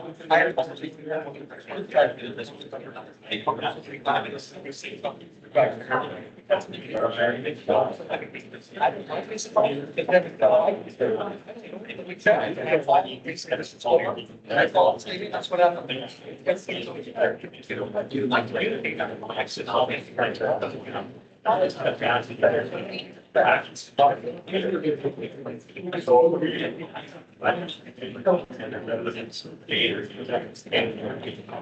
What's happening? Yes, we are we going to be seeing some of in every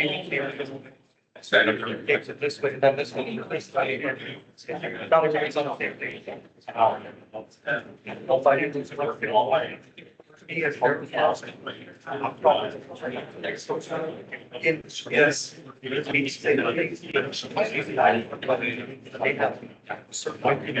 I used to be like, it's the next time. Being that I guess.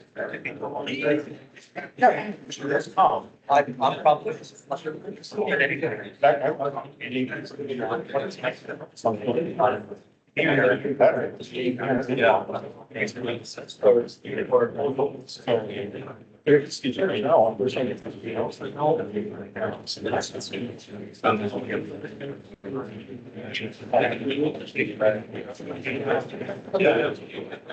But let's let him. We talk to the next time. Whether they.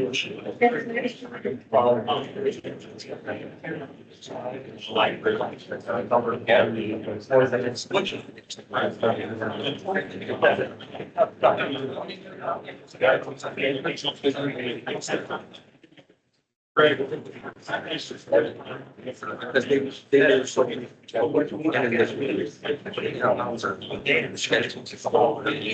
She goes, I get there, the schedule. I can't take those schedule. Let's get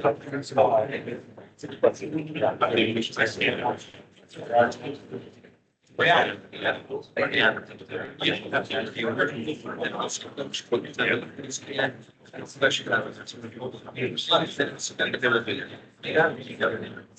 No, and we're actually okay. It's not an entry for it's not.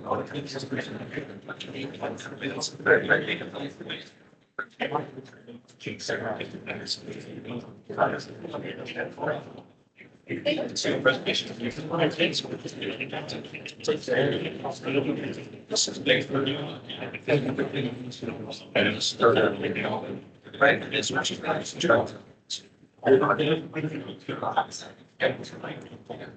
and then we'll discussion.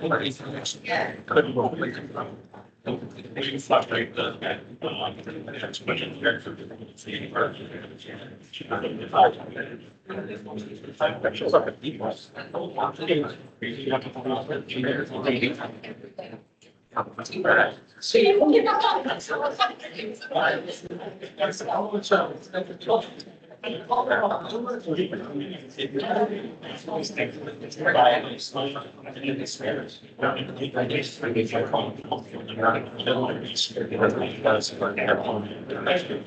But I think you just place it there.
And then when I do that, maybe the case number.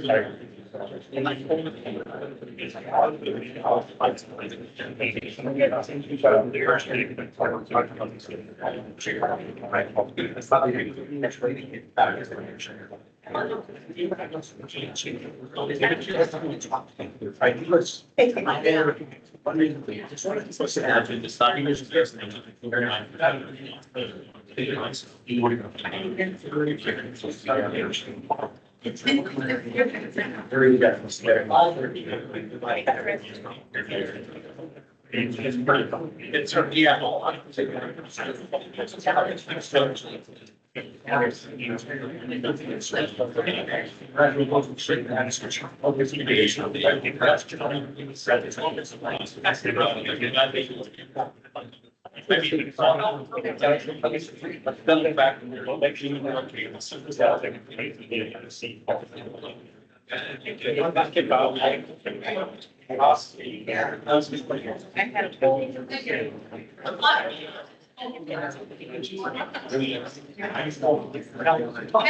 I got it. I just told you. Yeah. Oh. I don't need your glasses for all of these. Yeah,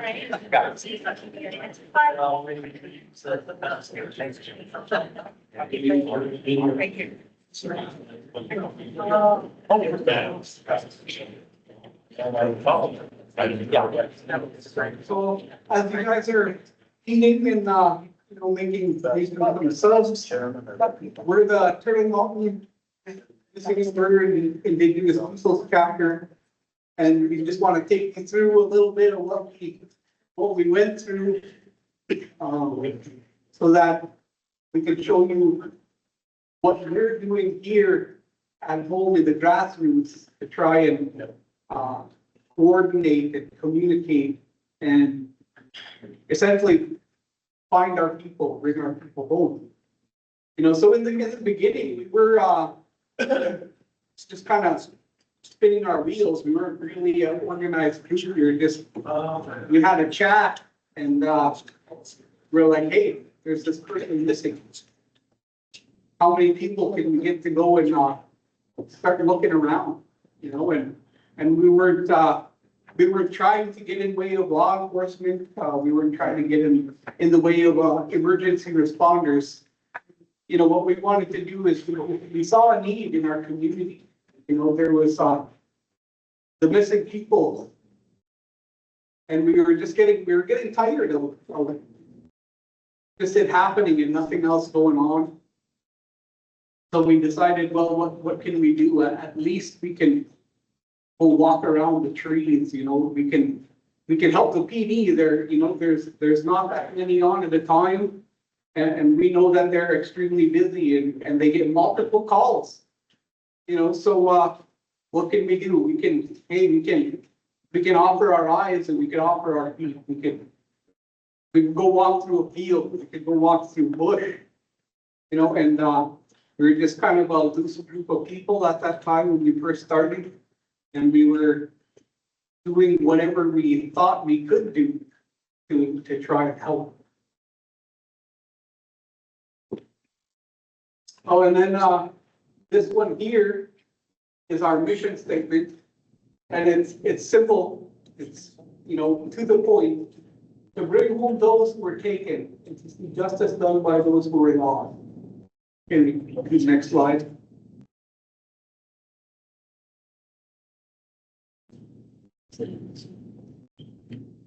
Oh, I was a little late. okay, so when we first started, we found a lot of different needs that we can try and help in our community. And a lot of the things are, the first steps that Angie and I took. We thought, hey, we need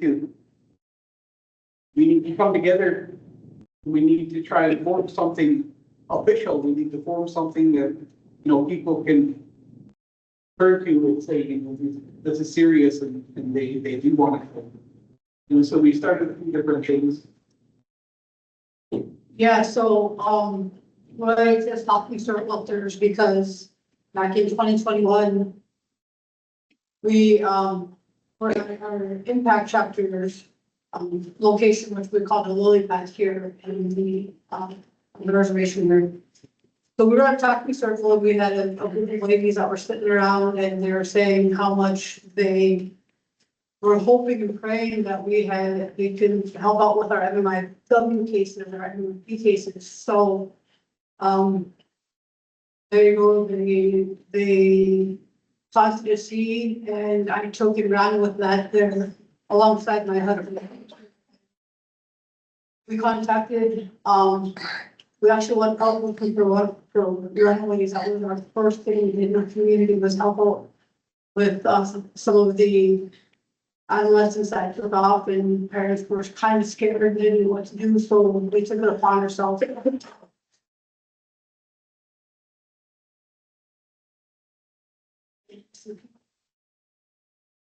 So after a while of researching and everything, I finally got a hold of Natalie Bullion. She is the executive director for MIPTF USA. So going back and forth, emailing with her and everything. Finally, we just had a phone call and she was like, this is what you need. These are, you gave me the wheels to get this running. And then from there, my husband and I met up with Asian year, with CMBCI Policy Department, and we, the three of us put our heads together and we wrote a chapter. And this is where we are right now.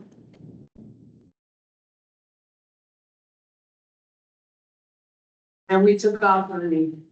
So when I had met Angie and James, it was the winter of 22, the spring of 23. And they came and we sat down and we began brainstorming. What do we need in our community? What are the wants? What's happening with MMIP? We had known that this was an issue based on national news, based on state news, based on local and tribal news. So it wasn't new that the area of missing and murdered people was really significant and really impacting a lot of families and a lot of individuals. So then we started with researching and gathering information. And beginning in April through August, we really got busy. So we started first with the resolution to the tribal council, and that resolution was the first one that we did. It included declaring the month of May as the proclamation month for the Turtle Mountain Band of Chippewa. And it was for MMIP awareness. And we looked specifically at declaring May 5th as having a special focus. And at that time, a lot of you may remember that there was, I think President Trump and then President Biden had declared May 5th as a proclamation month or a day for MMIP as well. But that was because a lady from Cheyenne tribe had been murdered, went missing and had been murdered. And it was just so that her birthday was on May 5th. Her name is Hannah Harris, and I think we should all say her name on the count of 3. 1, 2, 3. Hannah Harris. So she was killed, she was raped, and in that case, it was found that the local police, the state police of Montana did not react in a way that may have been more beneficial. But there was a lot of discrepancies in that case, and that holds true for many of our people within this country, within our state, within our reservation. So we started off with that resolution and the tribal council passed that. We then moved on to doing, we had about 4 or 5 different resolutions, but the next one we did was to seek approval for a chapter. And that chapter was for the the Turtle Mountain Band of Chippewa MMIP. Again, the tribal council had approved that, and we, with Angie's contacts with Natalie Bullion from the MMIW USA chapter, we received some guidance on how to proceed. And we looked at what purpose we could have, what we could do with the chapter. We wanted to make sure that it was a nonprofit because we needed funding, so we were interested in applying for grants as well. We brought that to our tribal council and they passed that resolution. So that was the second thing that we did. From there, we established the board of directors for the chapter. That initial board of directors was nominated because of the interest that they've had and the dedicated work that they've done within the community for MMIP. And a lot of those individuals are sitting in this room right now. That resolution was also passed. From there, we went to what you see up on the screen is the chapter, oh, that's the resolution for the chapter. Put the next slide, please. This is the articles of incorporation that we developed and also had approved along with the bylaws, which will be the next legal document that we pursued and had received approval on. And these two documents really gave us the authority to establish ourselves legally as a chapter and then to make sure that we had rules and structure to the organization.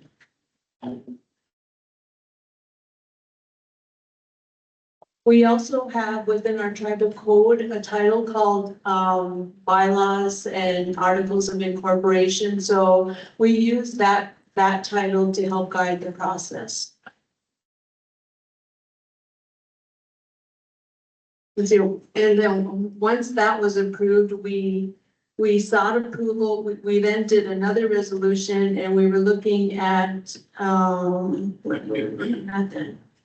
we did a request for a 501c3 status. So that was to make sure that even though we had been approved as a chapter, we wanted to make sure that the tribe also approved us for that nonprofit status. And again, they gave us that approval. They also helped us out with the application fee that accompanied the applications. The last thing that we did was we developed a code or a law for MMIP for the Turtle Mountain Band of Chippewa. The process that we used for that was doing the research, looking at what was going on within Indian country as well as other states, what they had. And we blended that with some of what we needed here. We sent it off to individuals such as the local PD. We asked for feedback from the local PD. From there, we did a legal review with some of the attorneys that we have, and we moved forward at that point and got approval from the tribal council. Before we got approval, anytime we do a law, we have to make sure that it goes out for a 30-day comment period so that the public has notice and has the opportunity to respond to that in whatever capacity they want, whether they agree or disagree. So we did that 30-day comment period, that came back, and at that point, the tribal council approved the MIP law that we now have within our code.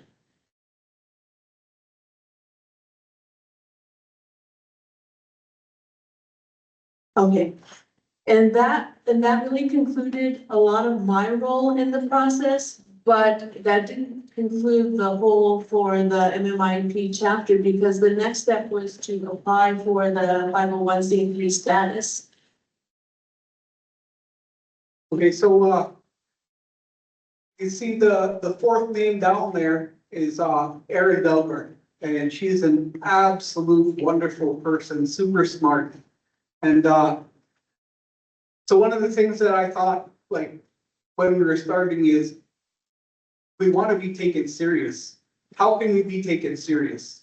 You know, so that's why we got recognized by the tribe through resolution. Because I think that's where it would start, you know, if our own tribe could recognize us as, okay, hey, these guys are some people who are legitimately trying to be helpful and look for missing Indigenous people, you know, that'll go a long way with anything else. And then after that, you go to the next slide.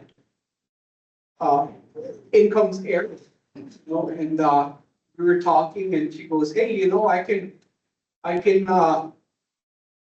file for an EIN for your business as a nonprofit. You know, we can make it a nonprofit."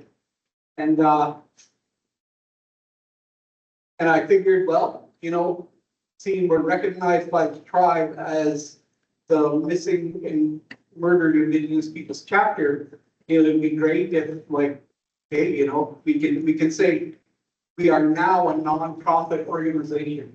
And Erin could have been here to explain all of these things that is up here right now, like this employee identification number and stuff. However, she needed to be somewhere else at this time, and I'm just gonna kind of glaze over it. But She was integral in this part, giving us the EIN, making us a nonprofit organization. You put it there. Okay, and these are the IRS forms that she put through to make that happen for us. You could also go to the next. Okay, so and here again is, we got approval through the IRS to become a nonprofit organization. Go ahead. And so we started a bank account. Another thing that is needed, should be recognized as a nonprofit. So Erin again, took her time, made us account through, the North Star Credit Union so that our chapter now has a bank account as well. Yeah, and you can go again. Okay, so here is our Turtle Mountain MIPTF Facebook page. Okay, so what this Facebook page is, it's basically, what we do is we go on there and we look for our adolescents that take off from home. Or if anybody else is out there, you know, just a missing person, we post it on there. We like to share everybody's post on people not missing. And on here, we have followers on here that like to share our posts. So we use our Facebook post to actually let people use social media, because that's one of the biggest things out here now, is the social media to get things across.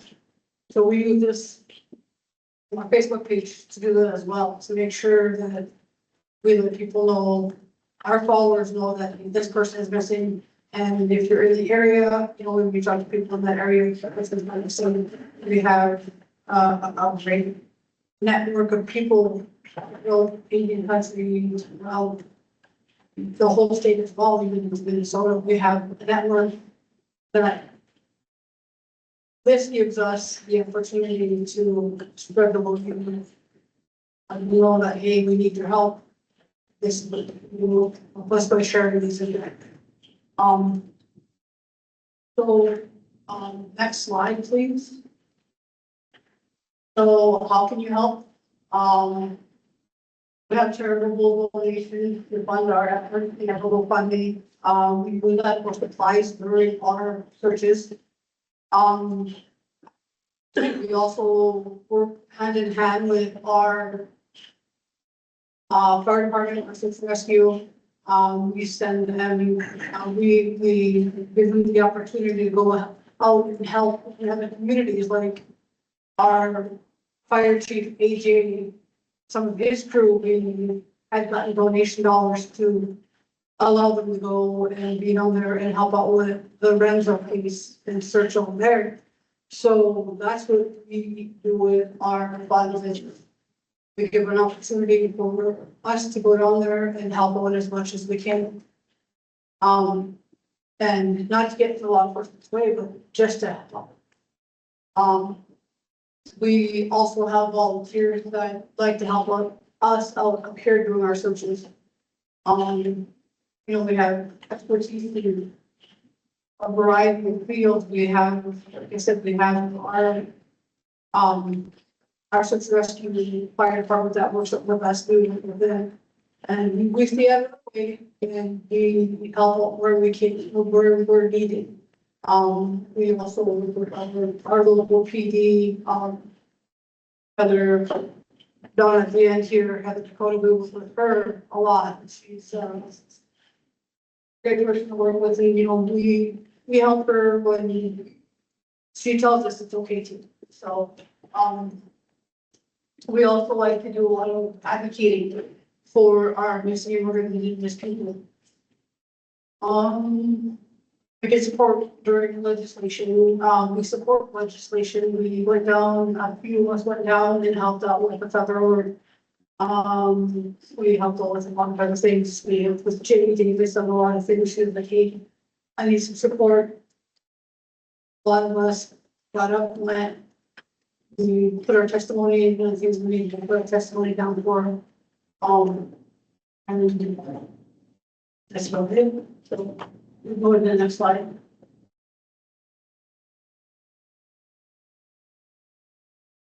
So, Jamie Davis was a really big part of, the legislation, getting a lot of things passed. She put it really hard. We appreciate that so much. I also, wrote things up and I went down to speak when it was time to lobby for these things as well. And, it was an area that I wasn't really quite accustomed to, and wasn't really accustomed to doing, but, these are things that, things that are helpful to our cause to be able to help our people. And, yeah, it was a lot of Jamie doing a lot of work. She was informing us when we go down, when we bring these emails, when we can go and speak. I was even kind of bouncing what I was saying after I was writing emails and saying, this is what I want to say, where you think it's okay, or does it need to improve anywhere? And she was super helpful in that area. And then also, what I like to call it is our sister chapter, go to the next slide, which is Turn on Impact, and we work hand in hand with the executive director, who will be handling the medical for that being Shani Petra. Hello, I'm Shanda Petra, Executive Director for Turbine Impact, Environment Self-Defense, and also Secretary for the MMIP chapter. So, thinking about what our chairman said earlier at the beginning of this meeting when he spoke is what we bring to the table. And one of the things that I have noticed when I moved back home in 2015 after being gone for a really long time, and just noticed that the mentality around domestic violence, sexual assault, all of these things that are factors behind this MMIP epidemic. The mentality surrounding these issues was very much the same when I left. It was very victim blaming. There wasn't a lot of justice behind these issues. And so one of the things that I had learned while I was gone is I took a self-defense class with Impact. Impact is an international organization that teaches empowerment self-defense by giving people the physical and verbal skills to resist violence. And, when you think of self-defense, a lot of people tend to think of the physical moves, it's martial arts, things like that. That's not what we do. We, the skills and techniques that we teach are more, have to do with gender-based violence. So domestic violence, sexual assault, those types of issues. And so we have lead instructors that teach our students the physical moves, the verbal skills, and then we go up against this suited attacker, we call it. So we have men in big padded suits. They portray characters, a whole variety of characters, from somebody who's annoying, somebody who's trying to attempt abduction, hate speech, racism, things like that, and things that our Indigenous people often go through on or off the reservation. And so we teach our students those skills. And while we started having these workshops on the reservation, a lot of our students, we noticed, were trauma survivors. And after each intense scenario that our student would go through on the mat, afterward, we'd have a little talking circle just to check in with them. And we started noticing right away that a lot of these women and girls are survivors. And many of them don't report and haven't reported their issues, And during those sharing circles, they're telling us their vulnerable stories, their traumatic stories, their life experiences. And it became such a long discussion because there was so much and it was so heavy. And we didn't want to interrupt them. We wanted to hear them and provide that safe space for them.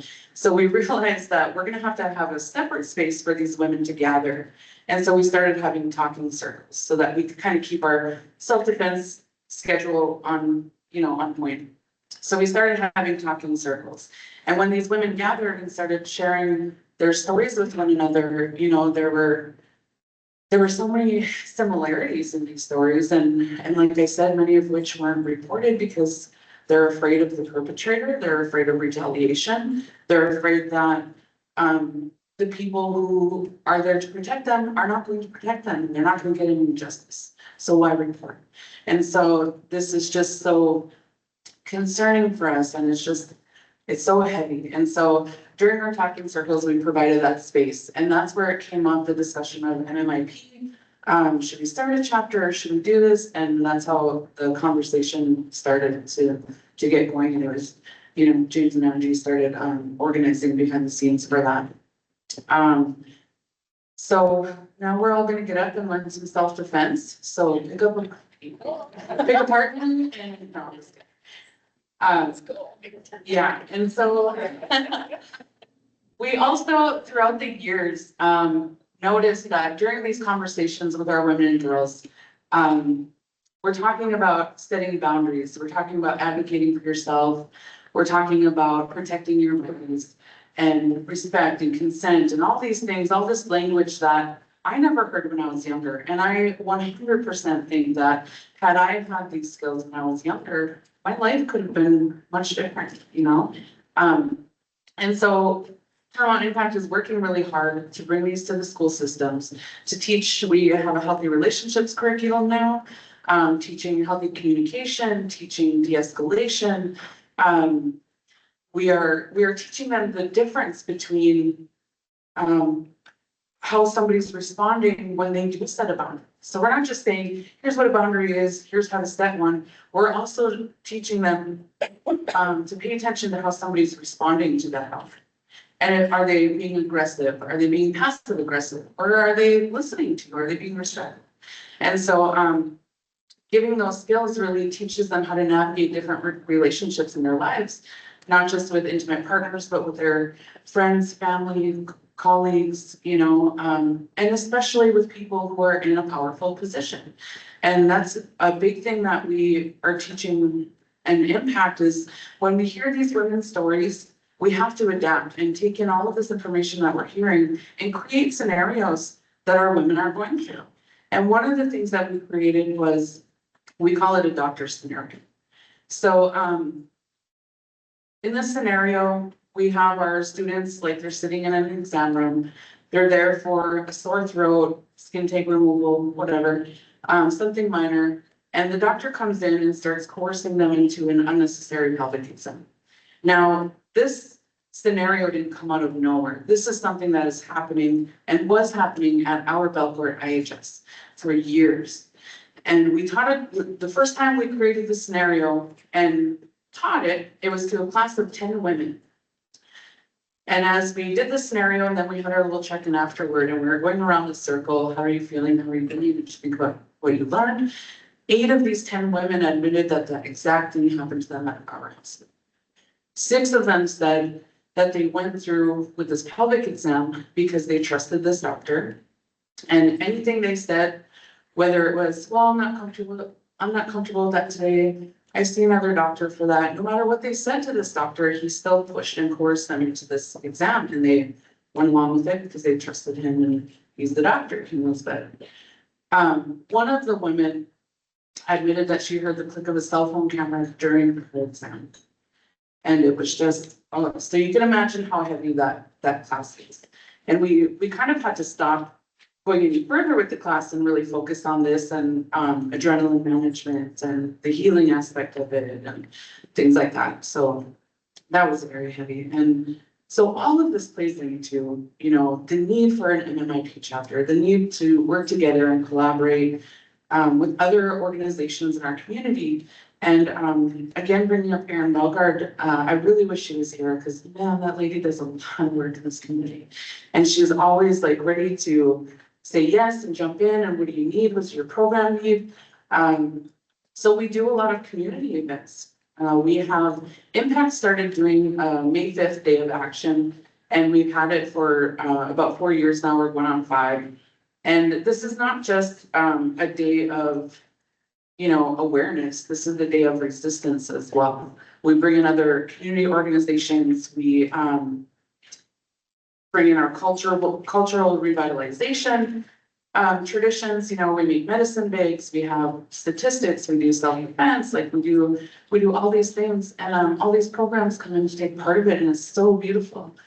And the strongest part of it is that the families who are affected by MMIP come in and they share their testimonies of their experiences, and and a lot of those stories involve gaps in our leaders, in our government leaders, because a lot of these stories are not settled, a lot of people not found, a lot of people not heard. And so it just reminds people in our community that these issues are right here at home too, and very heavy. Yeah, but another thing too is after working with women and girls for so long, we started realizing that we need to start bringing our men and boys to the table as well. Because if we're having all these discussions about boundaries and respect and consent, and we're not having them with our men and boys, we're not bringing them to the table, then that's, a big part of who we are that's not hearing this information too. So we started sharing spaces with them as well. And our, the men who work in my program are wonderful about talking about healthy masculinity while they're doing cultural, crafts and stuff like that. We could change to the next slide, please. So,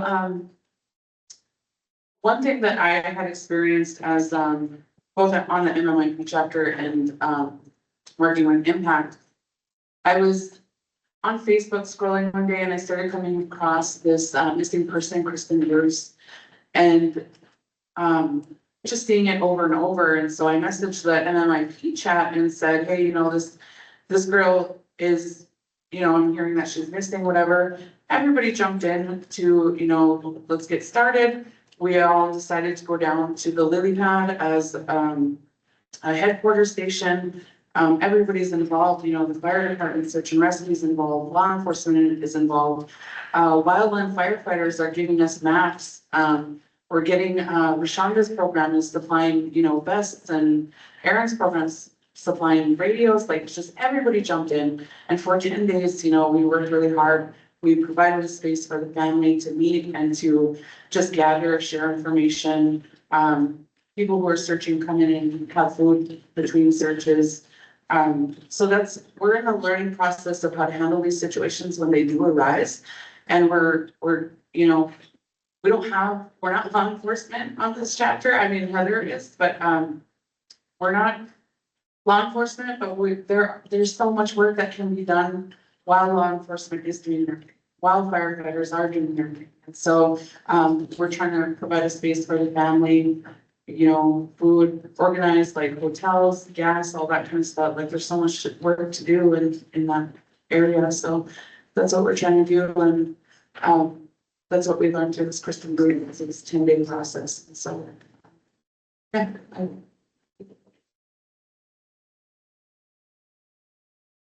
We go to the next one.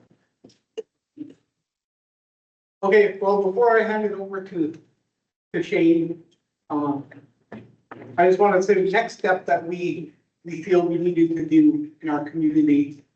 And, we didn't name every group or individual that we're in contact with, and there's quite a bit. We work with the victims of crime here. We work with Hearts of Hope. We collaborate with them, and they're wonderful, and they're great at what they do. They're actually here. They're sitting in the back of you looking. We collaborate with the PD, and we have people from the PD on the chapter. We have Heather Dakota in the chapter for our liaison to the PD. And we have AJ as our liaison to the fire department. He's the fire chief, the volunteer fire chief here in Belfort. All these people are just, they're invaluable. And, one of the things that we really decided that we really need, we need collaboration. We need communication. How is the best way to do that? And so we thought, well, shoot, if you want to ask someone a question, you walk up and ask them a question. How about if we get these people that know what they're doing and they're experts and they're specialized in their fields, you know, and so that's why, you know, we talk to the victims of crime, Hearts of Hope. That's why we talk to the PD. You know, that's why we talk to the HP now. We actually have a highway patrol liaison on our chapter. And, you know, if Heather wants to say a little something about, you know, the interactions with the MMIP and the local PD, she's welcome to come up and do that. We also have Shane right here who can, he just started not too long ago. Man, he's a rock star. Holy smokes, when he gets on stuff, he goes after it. But, did you want to say anything, Heather? You don't have to. I already talked to Shane about it. You'd like to carry help me. Okay. Okay, so I'm gonna hand it over to Shane and let him say a couple words. I gotta start by saying, I'm gonna be bougie. I can't let the chairman be the only one that uses the podium. Nice. So I just started, last month was my first meeting that I attended with the local chapter. Jamie kind of stole the wind from my sails because I was gonna talk about all that missing persons website stuff. So now I gotta come up with some other stuff out of pocket. But yeah, at that meeting, Jamie brought up the issues with the missing persons website. It was Stephen Longi and Joseph Francis, who were both listed as unknown race for quite some time, and we were able to get those changed and updated.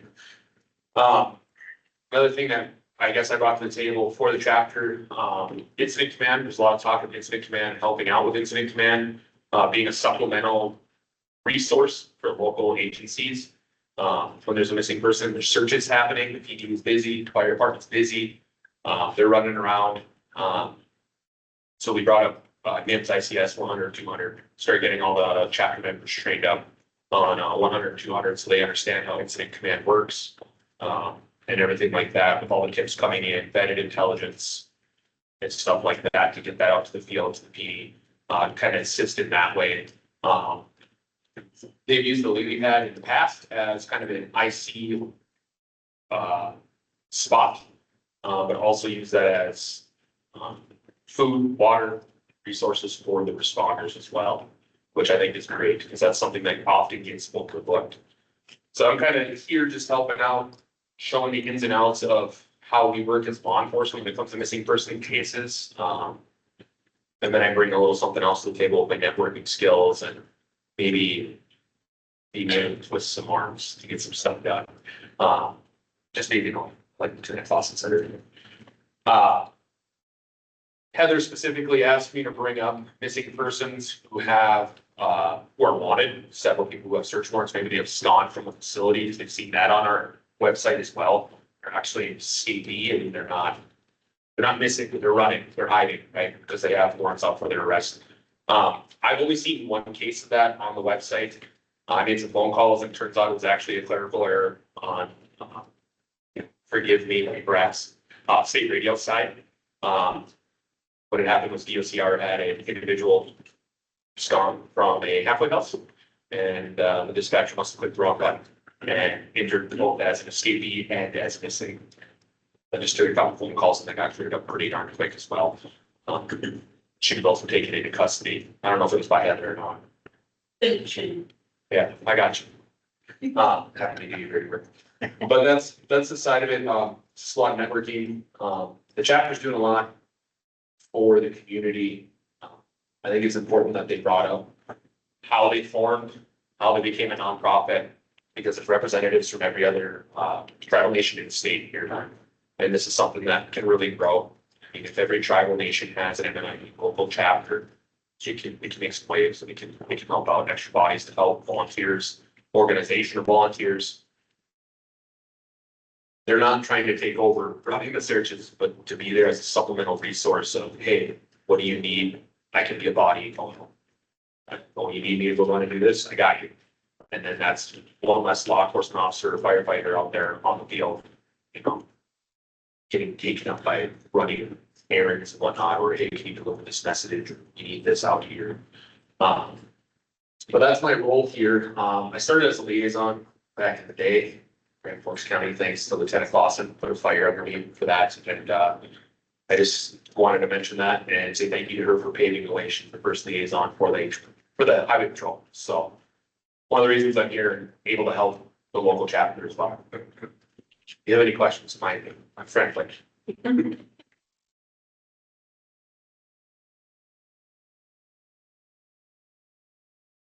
Okay, so before we go to the next one, but you could go to the next one, but I'm gonna say a little bit more. Collaboration, you know, and unity.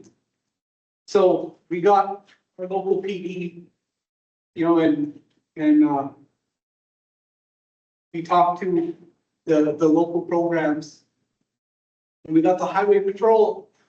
And again, I'm offering all a hand to any other group or agency that can offer a liaison that, you know, what we aim for is to be able to get out information to everyone in, you know, as quickly as possible in real time, even, you know, by saying, hey, there's a missing person right here. And then you can have somebody within your agency that could say, oh, hey, you know, we can help with this, you know, or, hey, you know, we see what's going on over there and, you know, this first time we're hearing about it, thanks for, you know, giving us a heads up right away. Or, you know, even like, okay, well, at this time, such and such a person or this agency can maybe help out more than us. So we're always looking for other agencies that we can add in as liaisons to our MMIPTF. And also Jamie Davis, you know, she comes and she even helps with the searches, you know, and she's in there, and she's on our board and she's, you know, she's boots on the ground. She's in the Capitol and she's speaking up for us. And it's man on Facebook, everywhere. She's everywhere. And so, you know, we're looking for anybody in any other branch that would like to be a liaison, or they can maybe have somebody be a liaison. And we want to cut down time on a person going missing to the resources that we can get out. What we want to do is we want to cut down on time so that we can get a person that was missing before they become a murderer, before they take off and they're sex trafficked. We want to stop this and we're thinking the best way to do that is to share what we're doing. We'll take any critique that any of you have for us so that we can improve. Any help that we can get from any other branch, any other liaisons maybe that can, you know, partake, we'd be appreciative.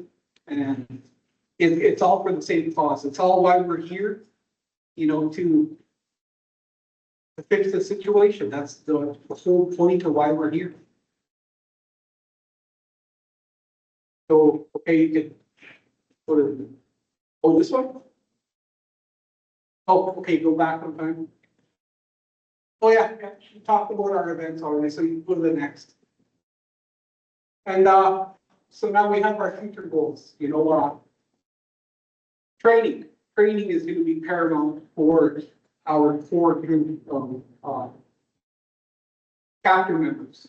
You know, we want to be able to go through the trainings, the NIMS training, you know, there's a few trainings that are offered, you know, on ICS, so that when things do come up, you know, and we want to help coordinate with our local PD. We want to help coordinate with the highway patrol. We have somebody who knows the incident command system that can be more of a help than a hindrance, you know, that knows that they can coordinate different groups And so that the local resources aren't so strained and not having to think about, okay, well, now there's more people coming in, you know, I gotta talk to them rather than search, you know, because I know our PD, when they go out, you know, they're all over and everywhere. They're doing all kinds of things. And one of the things we want to be able to do is, you know, get down this incident command system so that, you know, we could be helpful, we could coordinate, we can tell people what's up, we can tell people where to go, and we know how to do that. So we do have an NDA for our chapter, so anybody that helps search or anything, they'll sign an NDA, you know, so they can't just go out and be like, hey, you know what happened over here, this and that. We try to be very professional, want to be very professional. Self-defense, again, awesome woman, Chanda Patra. And by the way, I'm one of those guys in the suits that get beat up. You know, I do that as well. And yeah, I'm also a teacher. But it's mostly, you know, it's mostly her, you know, my wife. They're the main teachers of that.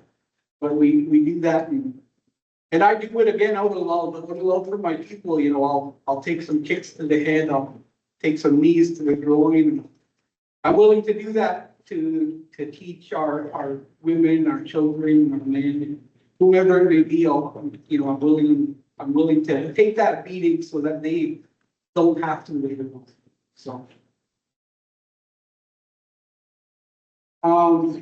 we want to be trauma informed as much as possible because we work with, like Shanna was saying, she was working with on that search, the family of Kristen, and just being there and being able to hold space for people who are, you know, it's the worst thing in their life at that time for that person is when there's a family member that's missing, and just to be able to have somebody there that can hold space.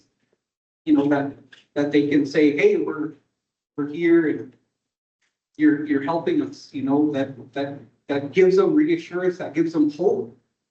And it's you know, it's a great thing. It's a great thing for the family. Mental health, you know, we want to be on the up and up, you know, if we're out searching and people run across a murdered individual, we want to be able to know where to send them to be able to talk through whatever they're feeling, whatever they're going through, you know, take that serious. I was a wildland firefighter for a lot of years and I got to see some stuff, not as much as our volunteer fire department sees, but I've seen some pretty nasty stuff and mental health stuff. It's a doozy. But she wants to say one more thing. One more thing regarding that Kristen Bruce, headquarters there. One of the things that we did too that was really helpful was getting all of her friends and family at the table and creating a timeline of where Kristen was, what her mental health status was she on any medication, like that kind of stuff.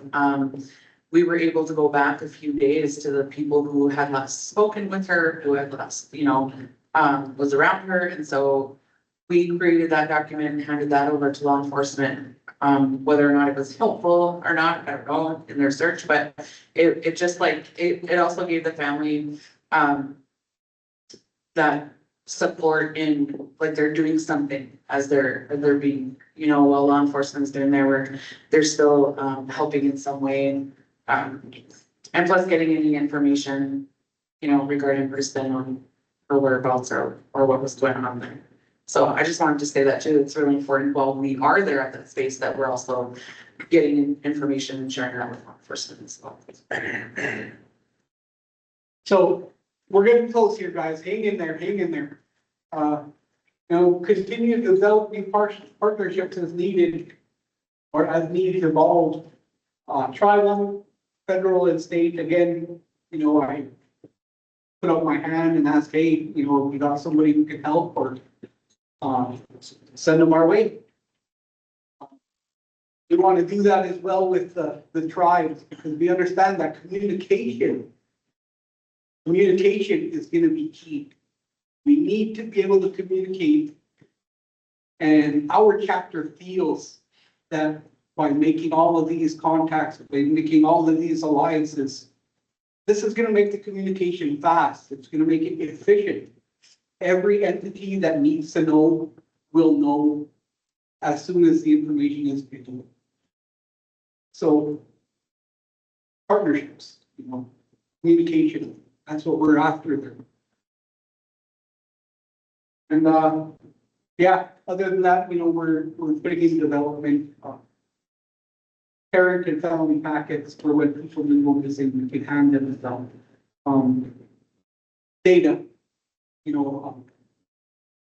things they were doing, what they were wearing, all of that type of stuff. We want to get all of that stuff. We want to keep as much data as we can. We want to be able to give the data to the right people that knows what to do with the data that we can produce. We want data to be more efficient so that we can be represented better on local, state, federal, tribal, all levels. We want to be able to be better represented. So we want to also be able to increase our data and give more data. And I think we're at the end. Miigwech, that means thank you. Miigwech is in Dawie. Thank you all for listening to us.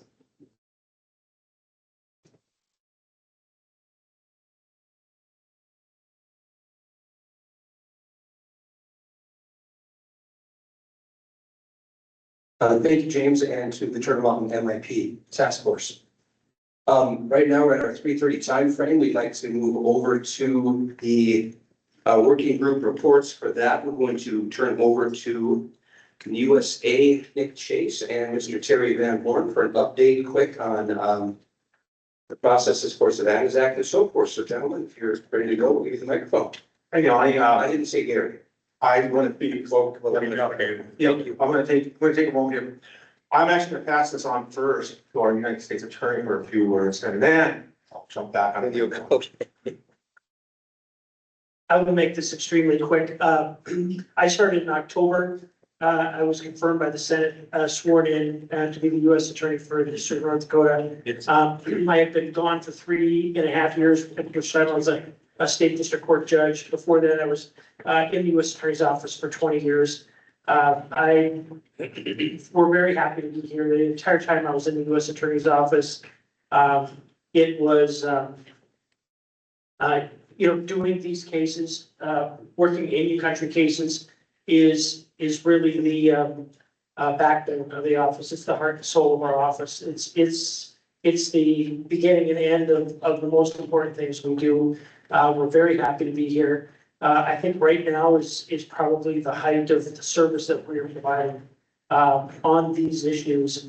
And I'm going to let the two people who are most responsible for that, both in terms of the organizational work that they've done and the relationships that they've built over a number of years. I know a lot of you are very familiar with Gary and Terry. I came with Gary, Terry, and Sherry. Was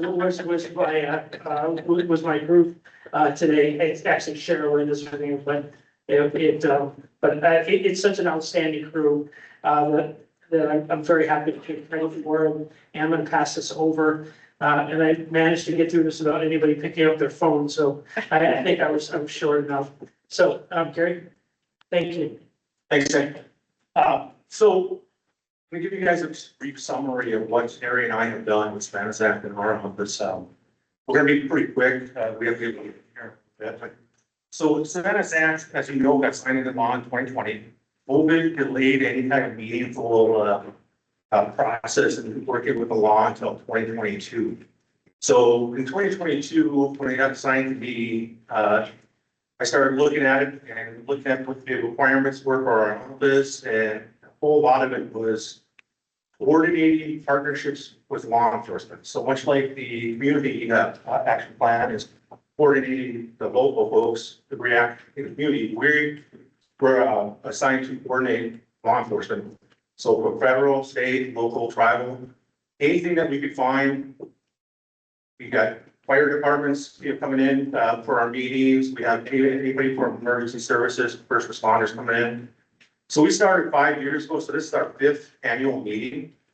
And since that time, Terry has amassed a pretty large list of all the people that are important in North Dakota and that have access to resources, from anything from underwater drones to drones with infrared. You got the highway patrol with a fixed wing surge asset. In fact, Terry could, with a few phone calls and using the United States Attorney's name, get an Air Force helicopter in place within just a few hours too as well. So we've done that past and active to missing persons on our reservations here. So we've been pretty active. We put together a really good list. We built a lot of relationships and partnerships in Indian country. MHA is probably the most robust reservation for organic resources. And they are very willing and welcome to aid any other reservation. Probably the lowest on the list is Standing Rock, because they're just kind of on an island themselves. I mean, they're all contained in one county, so they don't have multiple county relationships. And that county only really employs, I think, one sheriff. I don't think even have a deputy. So they're probably at the lowest end of the list. So, they need usually a lot of help when we get the call. So what usually happens is, and this is how we developed it. When I got assigned to it, I asked if Terry could join me on it, because he's our law enforcement coordinator in the office, as well as he's got other areas as well. So I said, Terry, can you help me out? And he did, and he ran with it pretty good. So he is a primary contact in our office. So whenever there's a missing person, we've appealed to every reservation, dispatch, law enforcement, get a hold of Terry right away so we can start monitoring. Not only so that he can help assist with directing resources to them, but also so that we can coordinate with our assigned AUSAs for that reservation, because often there's need for legal process. So we get involved in it as soon as we possibly can. Again, before I hand it off to Terry, 5 years now, this is my 5th one. I've been to every one of them, right? Terry has been, I think Steve's been to almost all of them. Janet, most. So I'm seeing faces. So there's a lot going on behind the scenes. A lot of you guys don't know or see, but it has decreased reaction time significantly in the last 5 years. So, again, my name is Terry Van Horn. I'm actually the U.S. Attorney's Office National Security Intelligence Specialist, so I know what everybody's doing in here at any given time. Just think about stuff. All I'm asking you to do is if you have a missing person, and you need assistance, give me a call. Since we've been doing this since April of 22, we had 9, I had been notified 98 times. 95 times, and we found everybody but 2. Successfully, whether unfortunate circumstances or whatever, but we have resolved all but 2, and the 2 that we don't. Esposito and Lorenzo are the only 2 that we haven't been able to locate. So what I'm saying is if you give me a call, and I know a lot of the reservations don't have the assets as an age. If you don't, like Standing Rock, they're hurting for folks. Give me a call immediately, and I will start calling the rock stars to help out. North Dakota Highway Patrol are absolutely flipping rock stars. All you gotta do is pick up the phone, I used to call Mike Wald or Jenna or whoever, and boom, now it's Shane. So we become friends. So give me a call immediately, and I can start gathering the resources. Whether that's from North Dakota, Highway Patrol, BCI, the National Guard. I have also a resource, the Tim Tebow Foundation for Missing and Exploited Children. I'm a member of that, the Tampa, that I mentioned, the Tampa Search and Rescue Team out of Tampa, Florida. I can give them a call and they can have a bird in the air within 2 hours. That's how effective that team is, but that's for search and rescue. It's not search and recovery. We used it in 3 affiliated with Mr. Bears Ears. Bearstown. So that was effective. I mean, didn't really turn out the way you wanted, but and then what I'm trying to say is call me. All I do is I pick up the phone and call other organizations to help you. So if you call me, I will help you. And like if some of you have the presentations, those are the ones that I had been notified on. I don't get notified on every single one, nor should I. If you have somebody that's reported missing and you find it within an hour, I don't need it for numbers. I'm not a numbers guy. I don't care. I want to help. The only numbers I want is 100% recovery or resolution. So please, 24 hours a day, you know, give me a call. I was on vacation in the mountains of North Carolina riding my Harley when I can't remember the gal's name. It was that Mr. Larkin helped find in the ditch. It's gone for a couple of days up here. So I'm willing to help 24 hours a day. I don't have anything else to say. If anybody has any other questions. Can I ask a question? Yes, ma'am. Thank you, Mr. Van Horn, and for that information. And also, I'm curious, you had just mentioned that you had 95 all but 2, but there's still quite a few. There's 10 missing that are Indigenous. So can you clarify that? Yeah, these are what have been reported to me. Okay. So like I said, a lot, and I check like Shane does. I check the roster or the NCIC on Monday mornings most of the time. And if I see discrepancies or something, say, wait a minute, I should, you know, somebody needs to need help on this one. I'll give them a call and say, hey, do you need help on this one? If they say no, then I back off. These technically by the letter of the law, federal law, they're supposed to notify us on every single one. But I'm not a numbers person. I don't want to be notified if you don't need help. Right. So that's the discrepancy on the NCIC. There's 10, and this is what has been reported to me. Okay. So that's a good clarification. Thank you. And also, I'm glad to hear that you do call. Do you also call? Because I guess this came from me, from my experience, and then also once this became bigger, to hear that there was a Savannah's Act and what do they do? I'm not trying to throw anybody under the bus. I'm just trying to be, I know these are hard conversations. And so they're like, we didn't know when the young lady went missing. I'm like, you know, well, why didn't you call Savannah's Act? This was days later. I'm like, what is that? I know I've heard of it, but I don't know what they do.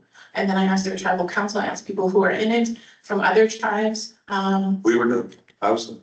Yeah, so, but I'm just telling you from my perspective, like, this is kind of what I've been hearing and which is why this task force was, you know, we're here today, because this wasn't the collaboration, the relationships, the communication, you know, all 5 tribes said, yeah, we need that.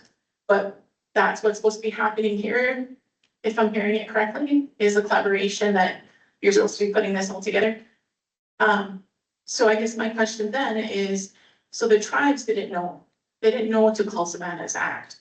They didn't know to call, and this is what they tell me, so this is what I'm going off of, is because I went to these like boots on the ground, what can we do? Well, I don't know. And days later, because I only know what the state can do and have those you know, call BCI, whoever. And days later, it's like, well, BCI usually tells us, well, call Terry Court and call. What do they do? And that's what I hear from our tribes too. Well, what do they do? And so I looked into it more, and here, you know, they come to each tribe, you give a report, which is great, but hearing that you're kind of really behind the scenes, which is nice. But I think for me, hearing what you had, both of you have just said, well, all 3 of you, it makes me think of, you know, obviously the 10 that are still out there, and maybe like they don't need your help, but maybe they don't know that they know that you can help more, you can do more. Is that being offered? Because I feel like our tribes, and we do have such big turnaround in election time. And I know this was at the beginning, I don't know how many years now for Chairwoman Street, but there was somebody that had gone missing and I don't know who to call. And there's huge turnaround, because like for my tribe, for turnaround here, it's one big swoop. Everybody is up for election every 2 years, and all of that historical information can be gone, you know, after election day.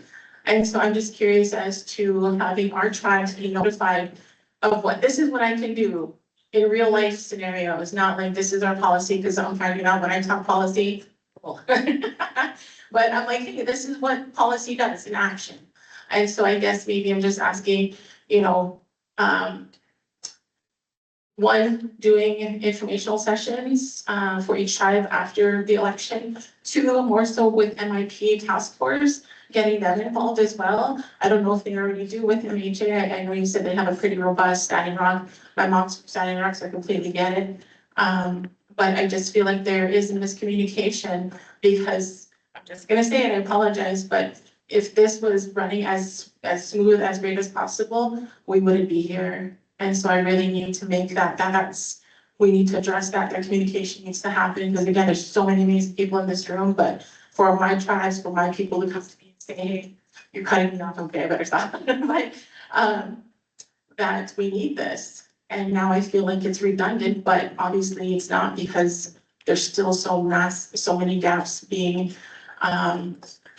named here. And so I apologize if I'm not offending anybody, but that's why we push so hard for this. And, why we're here today, I guess, so. So let me answer that first. So we do a lot in our district, far more than I think all 93 other districts in Wisconsin Act. We're very proactive, but we work the law enforcement side of things. So everybody in Indian country, law enforcement, they know who we are, they know Savannah's Act, they know how to contact us, they know the resources that we're able to go out, help them out with. What we did 5 years ago when we came out, though, we also provided information to the tribes to create their own community reaction plans.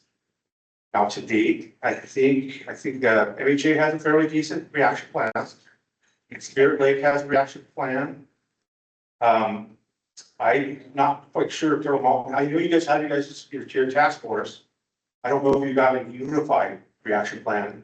And so I've been putting that information out to people and to the tribal leaders when we come on and really on our meetings, say, get your reaction plans together, It'll lessen any of your disorganization.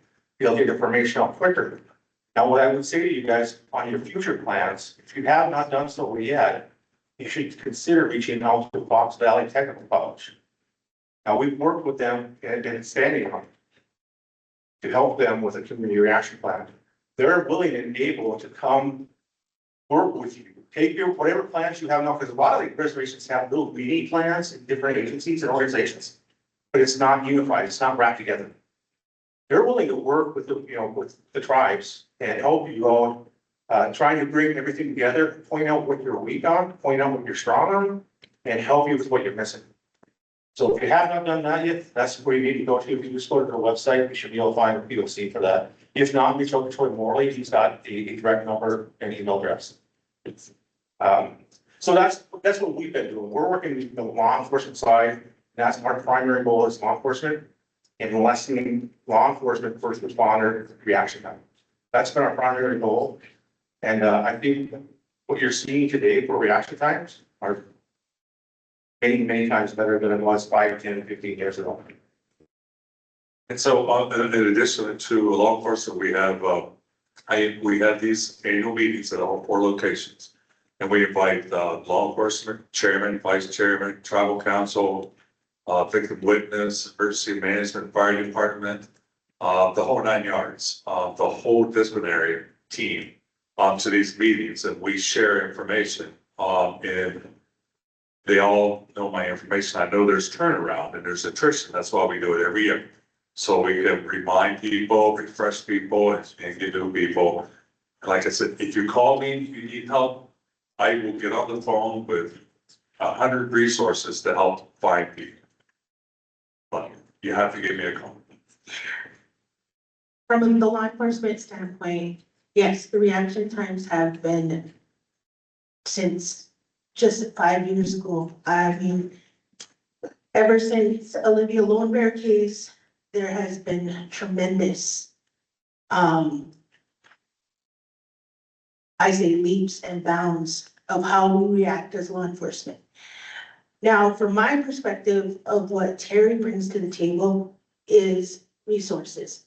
If I don't have that resource, he will provide it. He just needs to know where we're at, what we're doing, and that's it. But again, when it becomes a missing person, it is now a investigation. And the first ones that are going to sit here and get out any information is law enforcement, and that is the primary law enforcement agency. That is on the reservation. Off the reservation, when it deals with our enrolled members of our respective tribes, again, it's to that primary law enforcement agency. But they don't make that distinction off the reservation. To them, it's just a missing person. It's, if tribes want to help these primary law enforcement agencies off the reservation, you know, that's where you need to go as a tribe and say, hey, if any enrolled member of the MHA Nation goes missing in your city, please contact me. I will get you additional resources. And that's how it has to be, because they're not gonna ask. They're gonna use their own resources off the reservation of our enrolled members. And that's where I guess we're having the problem here.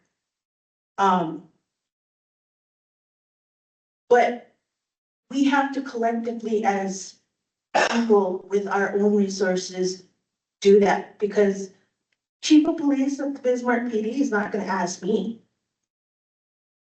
And they're not gonna come up to me, but I do know them and they do know who we are.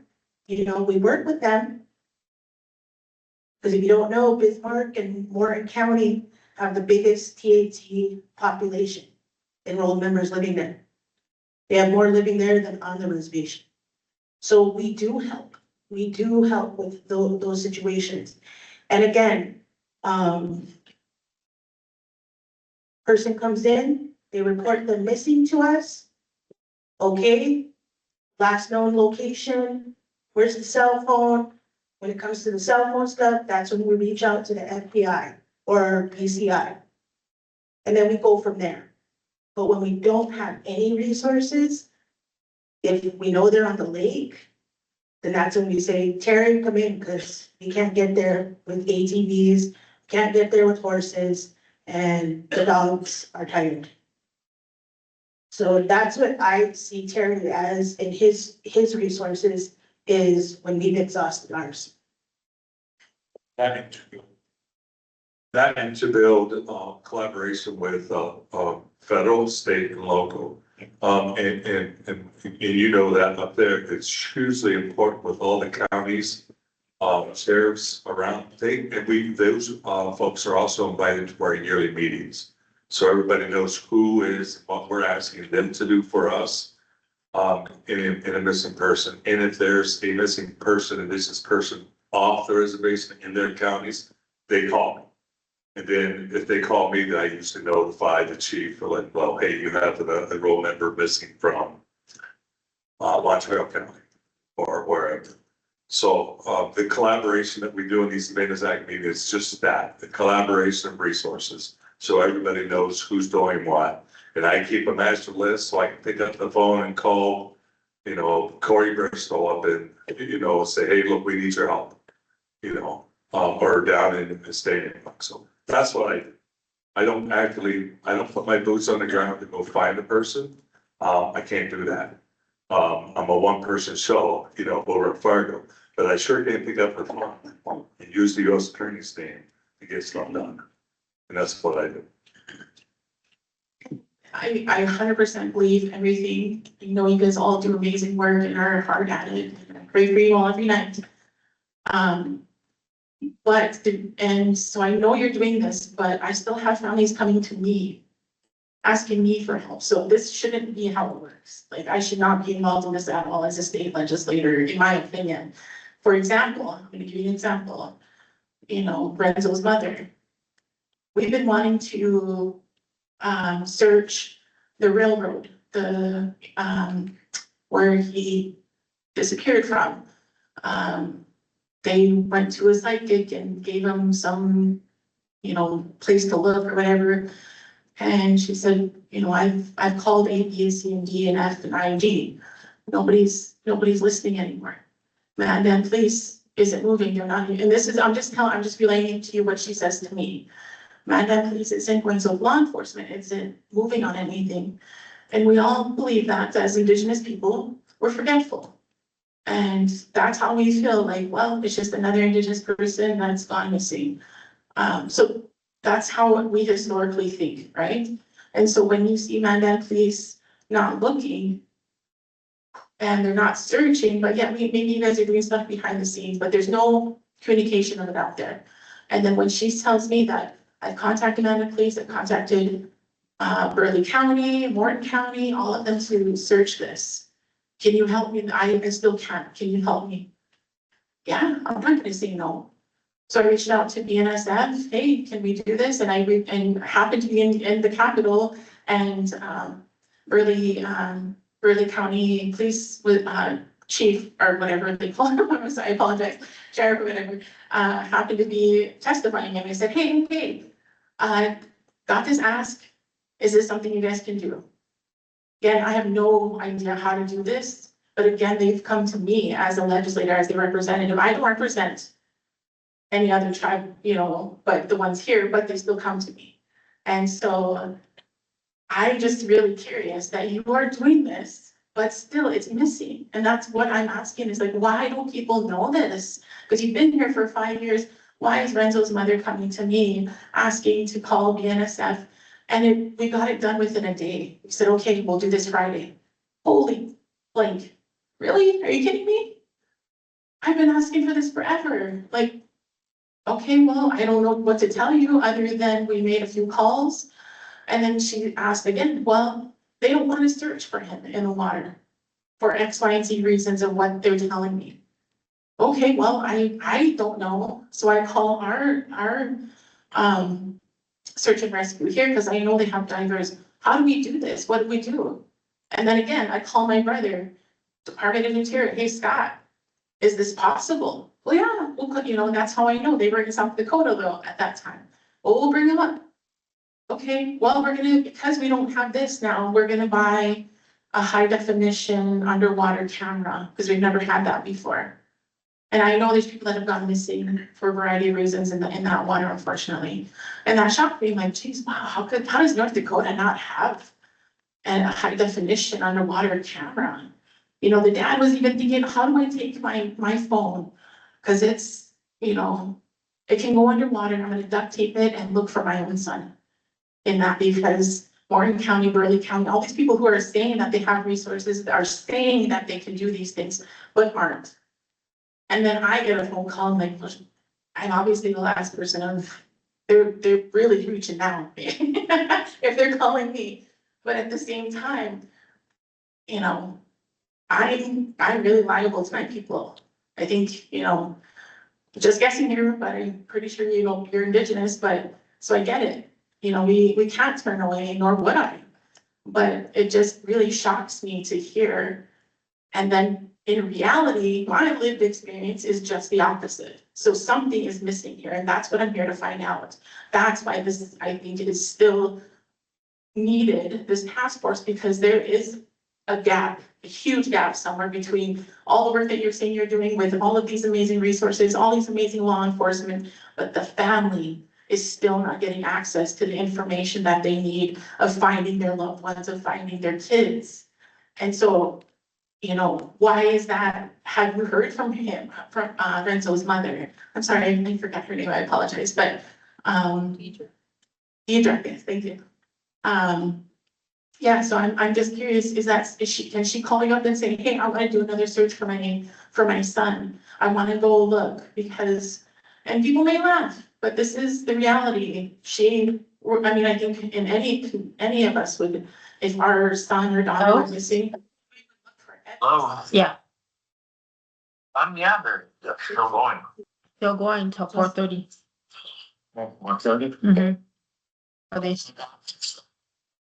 The shop and then Lucy, come we can over hear and you. get ready Yeah. Okay. and we can go in the back. But yeah, so I'm curious, so I can play that instead of, hearing it, I guess I just take their word for it. And instead I can say, hey, go talk to Terry, go talk to X, Y, Z, but at the same time, they may not, if they're not getting answers, they're gonna keep trying, they're gonna keep knocking on people's doors, and rightfully so. And if it comes to me, I have no choice but then to bring it here. So I believe you when you say you're doing everything possible, but it's not reaching the families. So how do we fix that? It might be good, I probably have to. No, Okay. okay, Senator Wallen here. So what I'm hearing is there's still a disconnect between the public and what the government and the law enforcement is doing when it comes to the missing people. And that's not the fault of either side really, other than how can we resolve that disconnect between them?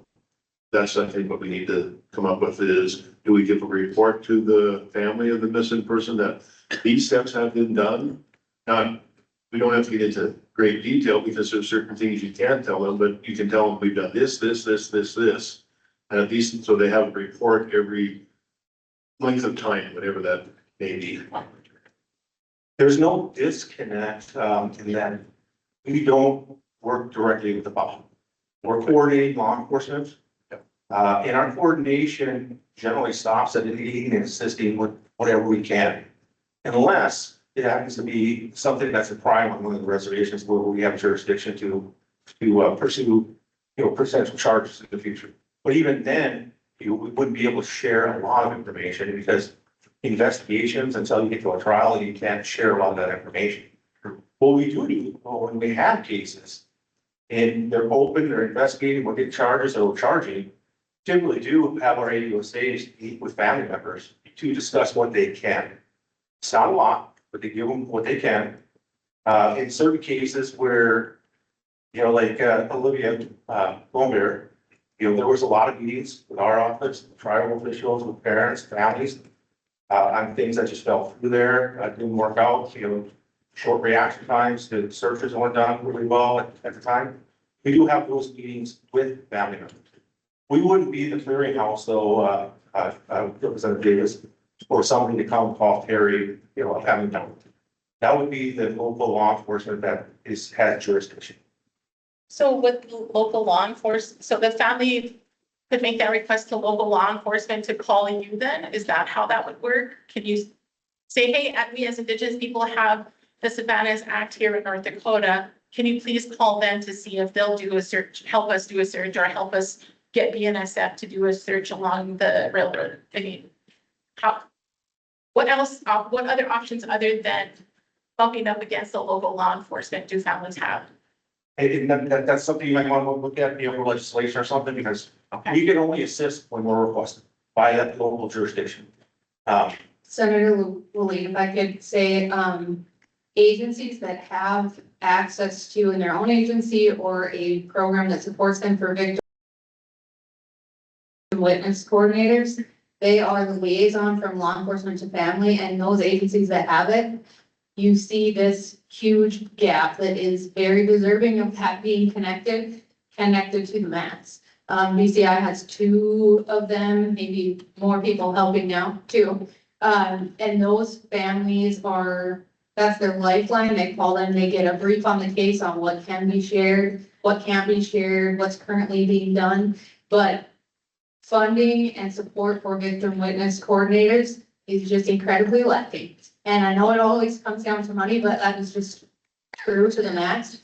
BCI has 2, the Highway Patrol has 2, and ours primarily deal with people who are victims of crashes or who have crime that the Highway Patrol deals with. But until that point, it was up to the law enforcement officer investigating to make that loop. And there you have one case and you're working with that family. And then by the time you're able to close the loop with them, you maybe have 5 more bodies on your investigation plate. And so to keep all those families informed is incredibly difficult. And so the lack there is that victim witness coordination. It's an incredible difference if that exists. And then if I can just say, the Savannah Zach meetings, everybody and their mother is invited to them and people have to show up. They do an incredible job inviting people and there are some meetings that are attended so well. And then other ones you show up and it's all the familiar faces that we already know each other, which is great because we need to see each other, we talk to each other. But we have to have everybody that's on the invite list either show up themselves or send their proxy and then do their due diligence in educating about what they learned so that people know too. Because that education point to the public is important. It has to happen, but it has to happen when people that are coming to those meetings and learning too, and they have to show up for that to happen. So the invites are there. It's people putting their butts in the seats too. Yeah, 68 people are invited to this. Yes. Just from me. Yes. And then you look at it. So what it sounds like to me is we need to take some of our funds that were allotted and maybe pilot or at least provide some funds for that victim coordination person or persons in our state. I think it's a worthy topic to figure out how that can work. And MHA's program is robust, so don't be able to talk about how it is. In Indian country, that has always been the biggest problem. From BIA to tribal law enforcement as well, is that is one of our biggest flaws. We do not inform, okay? I can speak from 17 years of experience that is one of the things that I am implementing in my program is talking with families, letting them come in, letting them ask us the hard questions, and then giving them real answers. And that is to be transparent. Now, what they do with that information, you know, a lot of people, yes, they go to social media, yes, we get hits, but that is lacking in the country. And I've expressed that in the last meeting, was being able to have a representative from each reservation or law enforcement agency to get up and talk to the news, talk to to these families and getting that information out. And again, it goes back to their own department policies, who's gonna be that, you know, public person that's gonna be out there. And I will say this, a lot of us don't like talking to the news. We don't like being that center person. And it's gonna take a strong person to be able to, because you're gonna be the face of not only that law enforcement agency, but also that reservation. And that's where some people just don't want that responsibility. Before you guys, before we roll into your 4 o'clock session, we're gonna be heading out. Are there any specific questions to us on the federal side? So what's your contact information? City lights, What's it? Oh, you got it. Yeah. Just, can I make a quick second thing?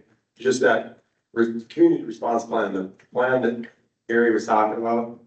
I mean, I think that's a mission that needs to be handled on all of the different tribal nations. I think it is on a couple of them, but I mean, I think that is something going forward that if we had here at TMBC, it would be a step in the right direction, right?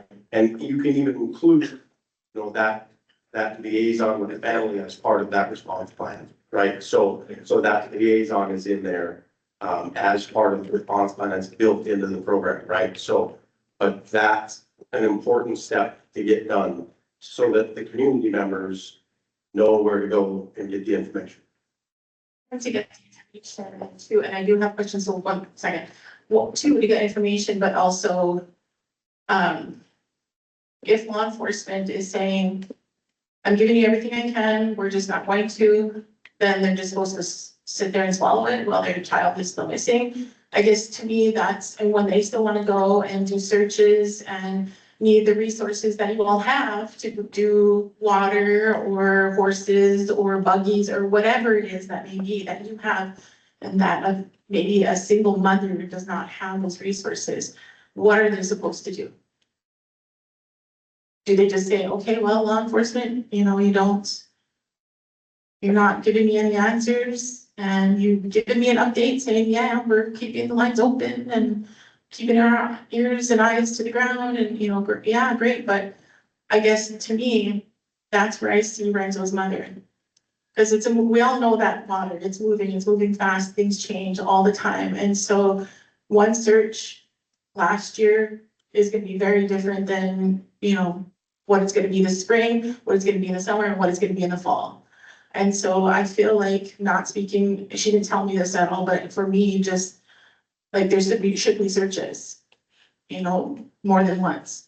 And if law enforcement says no, then what are we supposed to do? Then I get a call. And then I have to go and talk to everybody and have hard conversations. And thankfully, I'm so thankful that you all have been so responsive.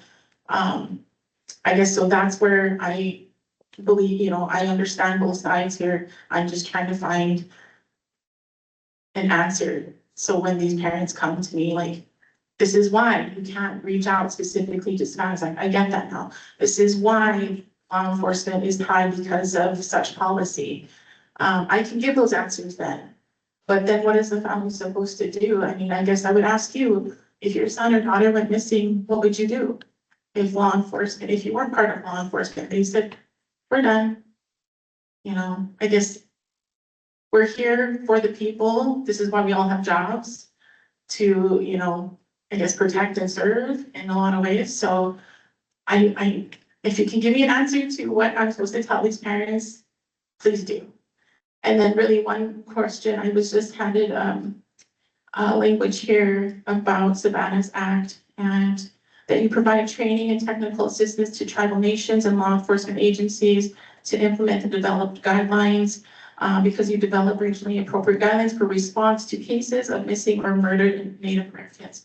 So I'm curious as to when is your next training? When is the technical assistance? When has that happened across for North Dakota for our tribes? So on the training portions, I send out virtual training because that's the most effective way and the cheapest, most efficient way to train our law enforcement partners on all things criminal investigation, to include missing and murdered Indigenous people. I probably send out 3 or 4 a month, and it's virtual training, so that happens all the time. And then Gary was explaining about Fox Valley. They're a huge resource of implementing plans, and not just for missing persons, but for fires, floods, tornadoes. They're a great resource and free. Also, when I came off 5 years ago, I handed out guidelines and some templates of what the tribes should do to start putting together a reaction plan. And then since then, every year, I try to push at the meetings, what are your reaction plans? Are you getting them in place? Now we're starting to get to the point where we're trying to push Fox Valley towards them as a resource, because Fox Valley is willing to do this. They've got a contract, I believe, through the federal government to provide this training. And they are building on plans that they've, I guess, improved over time with all these other reservations that they're working with. So that's what we're doing. And that's helpful, I think, because just being part of the MIP task force, we don't know what we don't know. And until we go through it, and then it's like, I wish we would have known this, I wish we would have known that. And so, yeah, I guess the 3 or 4 a month that you have, I'd be curious to hear if, I don't know if there's anybody left from our tribe law enforcement taking you up on that, and especially, I mean, with the fires that we had last year. Yeah, I know we need that. I'm also a policy specialist for our tribe. And so the incident command, the emergency response, all of that, and I didn't know you offered that. And so I will definitely be taking up and be attending these 3 or 4 a month probably. So, and just bear in mind too, when the Savannah Act came into law, right, they did not mandate any funding for that. They just gave this this is an extra mission for you. They didn't give us any money to rent meeting spaces, so we're at the mercy of the reservation and tribes to provide meeting spaces for us adequate enough. In addition to that, we have no authority. We can't force anybody to cooperate with us, let alone force the tribes to create their community action plan. We could only prompt, or kind of push and, just keep on pushing and pushing at them, to do it. But that's what the Savannah's Act did. It didn't give us any kind of authority to force things to get done. We're just working on just basically our goodwill in our office built up over time to bring people in and build bridges. And I'm thankful that we have you here. And that's something that, part of our task force here is to make recommendations at the state and federal level. So maybe we can do that, because I know, again, just out of, brotherly conversations, the importance of missing road Indigenous people at the federal level. Maybe we can make that as a recommendation to put some real funding behind this.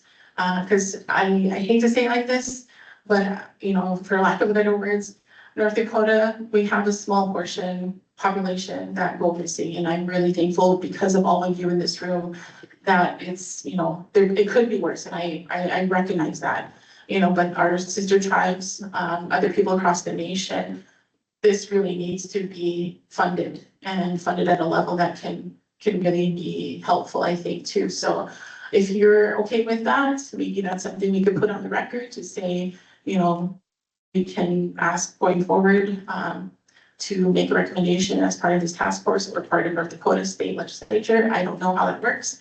Still learning myself. So just thank you for the information, and I appreciate you being here today. If anybody has anything that comes up later, just email or call Terry or myself, or Sharon. Just a second thing like that.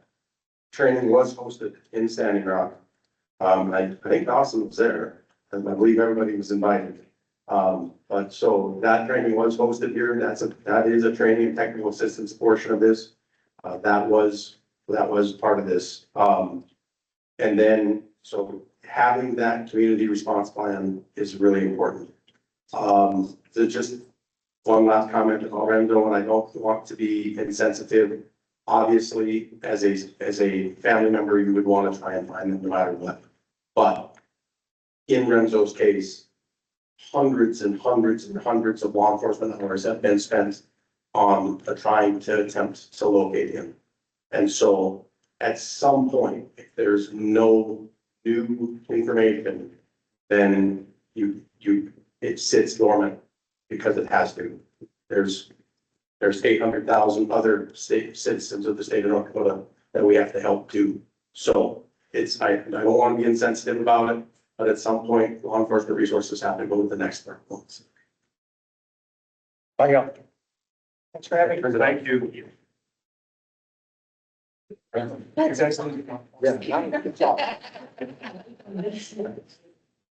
Jamie, to your point also, I think you asked what the family can do in a local situation. I think there's a few things you can offer. The first thing is to have the family get a hold of the CEO of that law enforcement agency directly. Sit down and talk to you. Where are we with the case? What you're going to get is you're going to get an update that the investigator's not going to give you. They aren't going to give it to you, not because they don't want to. They have case sensitive information that if that leaks out through family, because when they walk into a room with 15 people, I'll tell you, I would give somebody nothing. I'd be like, hey, everything's going well. I'll try to get you updates whenever I can, because I haven't vetted any of those people. And if my investigative leads disappear because of that, I've blown a major part of that case. So I think we have to keep that in mind. If the CEO of the agency is not working, I would recommend you go to your chairman or to your chairwoman and have them call the CEO and say, I'm coming up for a meeting and I want my update on Lorenzo's case or whoever's case it is. They will meet with you. You will get progress done that way. What I think people forget sometimes is the chief of police knows about the case, but they're not the ones in the weeds. So they call in the investigator and say, hey, Lonnie, give me the update on this case because I have Representative Davis and the mother coming in and I want to know what I'm talking about. So I want you to tell me what I can share. Even the state's attorneys can come in. Those are very fruitful meetings, but they do have to be done at a very sensitive and kind of reduced group. So I would say, please don't bring 25 people into that meeting, bring 3. And then say, Chief, I know you're busy. I understand you guys have put in thousands of man hours, but I need some help clarifying so I have something to tell the family. Those are usually fruitful. So I guess I'm curious as to the request was for BNS to search BNSF. that area. They had said they, you know, had asked and either didn't get any response whatsoever or were denied, I don't know. But either way, it never got done and they put the request out to me. I'm wondering, how does that go about then? If there is a specific area that wants to be, that the family feels like they should be searching, but isn't, or even just access to do a ceremony for, you know, for our ways. You know, how does that happen on the law enforcement side, I guess? Sure. So if I was the chief of police of Mandan and you came to me and said, I have this spot we need to search and we're gonna do a private ceremony on, you have to go to the lead person on BNSF in that area. They might simply say, by federal regulation, I cannot have you people on that bridge area, around that bridge area, because if something's damaged, I'm responsible, trains aren't going through. It's about business on their behalf. But use that CEO of that agency to make that contact for you and the family. That isn't something you should have to do, nor the family. But that CEO can tell his captain or a deputy chief or a chief deputy, whoever it is, say, I want you to go talk to the railroad, find out what those restrictions are, and then communicate that back to the family.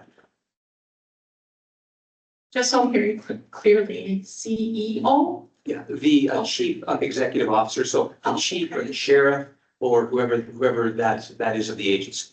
Okay, That's who I would talk to. okay, that's very, very helpful. I don't know, I've never heard that before. And the families No doubt. that come to me has never mentioned anything like that. It's always been the sheriff, so I think this would be definitely very helpful for It's using the broad term. Yeah, so a CEO could be a sheriff or a chief, whoever's whoever's in charge of that law enforcement agency. Yeah. Okay, so if they're already talking to the sheriff, should they be asking, do you have a CEO that I can also speak to, or that's it? They would be the CEO, the CEO of a sheriff is gonna be the county commission. Okay. Yeah. Okay, because yeah, you know, she had mentioned that she's talked to the sheriff from all sides, so, and that's when she reached out to me, so. Sometimes a nice sit down between you, the sheriff, and her might be a great starting point. Okay. Phones are easy to dismiss, emails, as we all know, are even easier. Yeah. Very much. That's why we're here. No, I'm just kidding. All right, thank you so much for that. Okay, folks, we're gonna move on to our 4 o'clock. The future and scheduling. Speaking with Don White earlier, I hate to put you on the spot, Don, or I understand you may be willing to host the next meeting for us. Yes. Okay. I wanted to ask also, some of the conversation we've had here and from our first meeting, would it be possible to have, is this correct, Emily sitting there? Yes. Would she be able to come in and talk about IPAWS and the, She's gonna give, I already spoke with her. wonderful, She's going to give an actual demonstration of iPods. So you will be able to see. I mean, it's gonna be a test, but she will absolutely show you how and then explain the parameters of how far that goes and how that information comes in.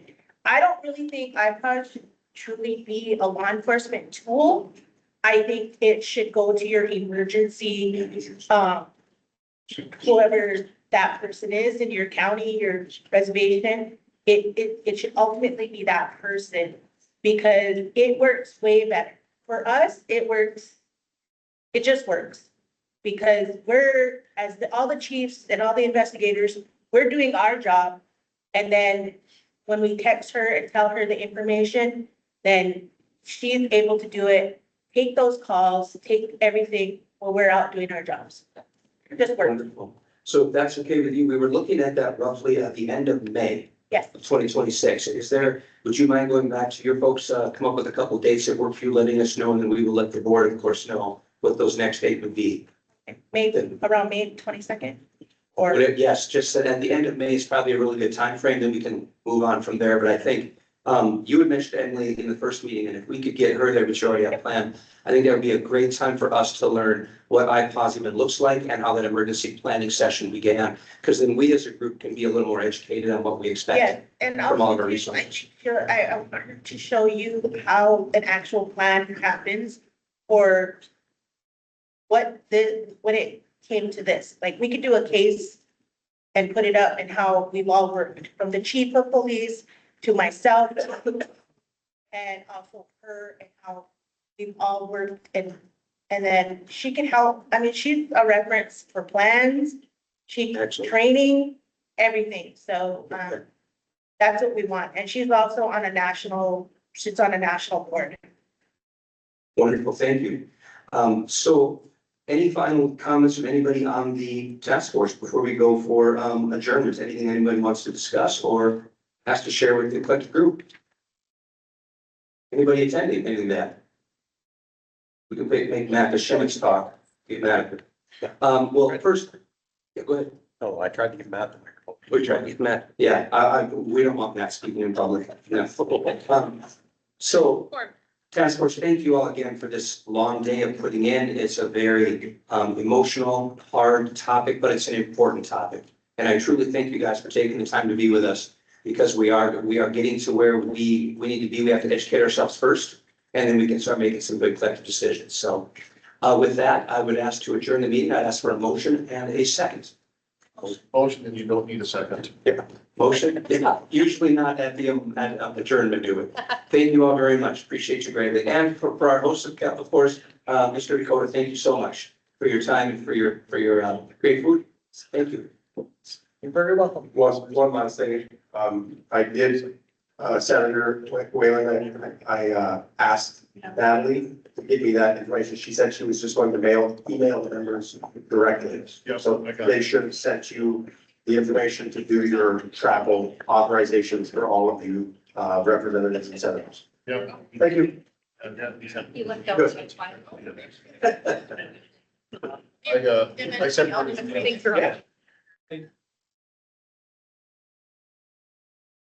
Yeah, James, thank you so much again for offering us this beautiful space.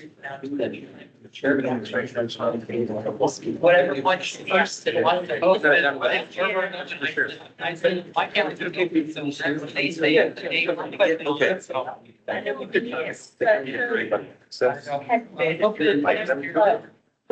Just the stage that's yours. So it wasn't passing. Yeah. I just need you to. Okay. It's saying.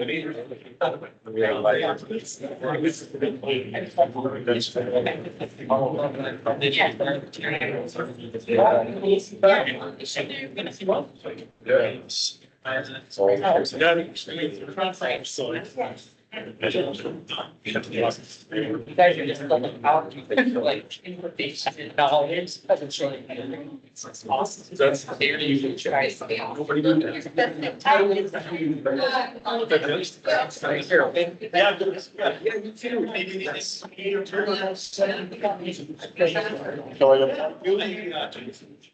Yeah, go ahead. Save your time. So I don't.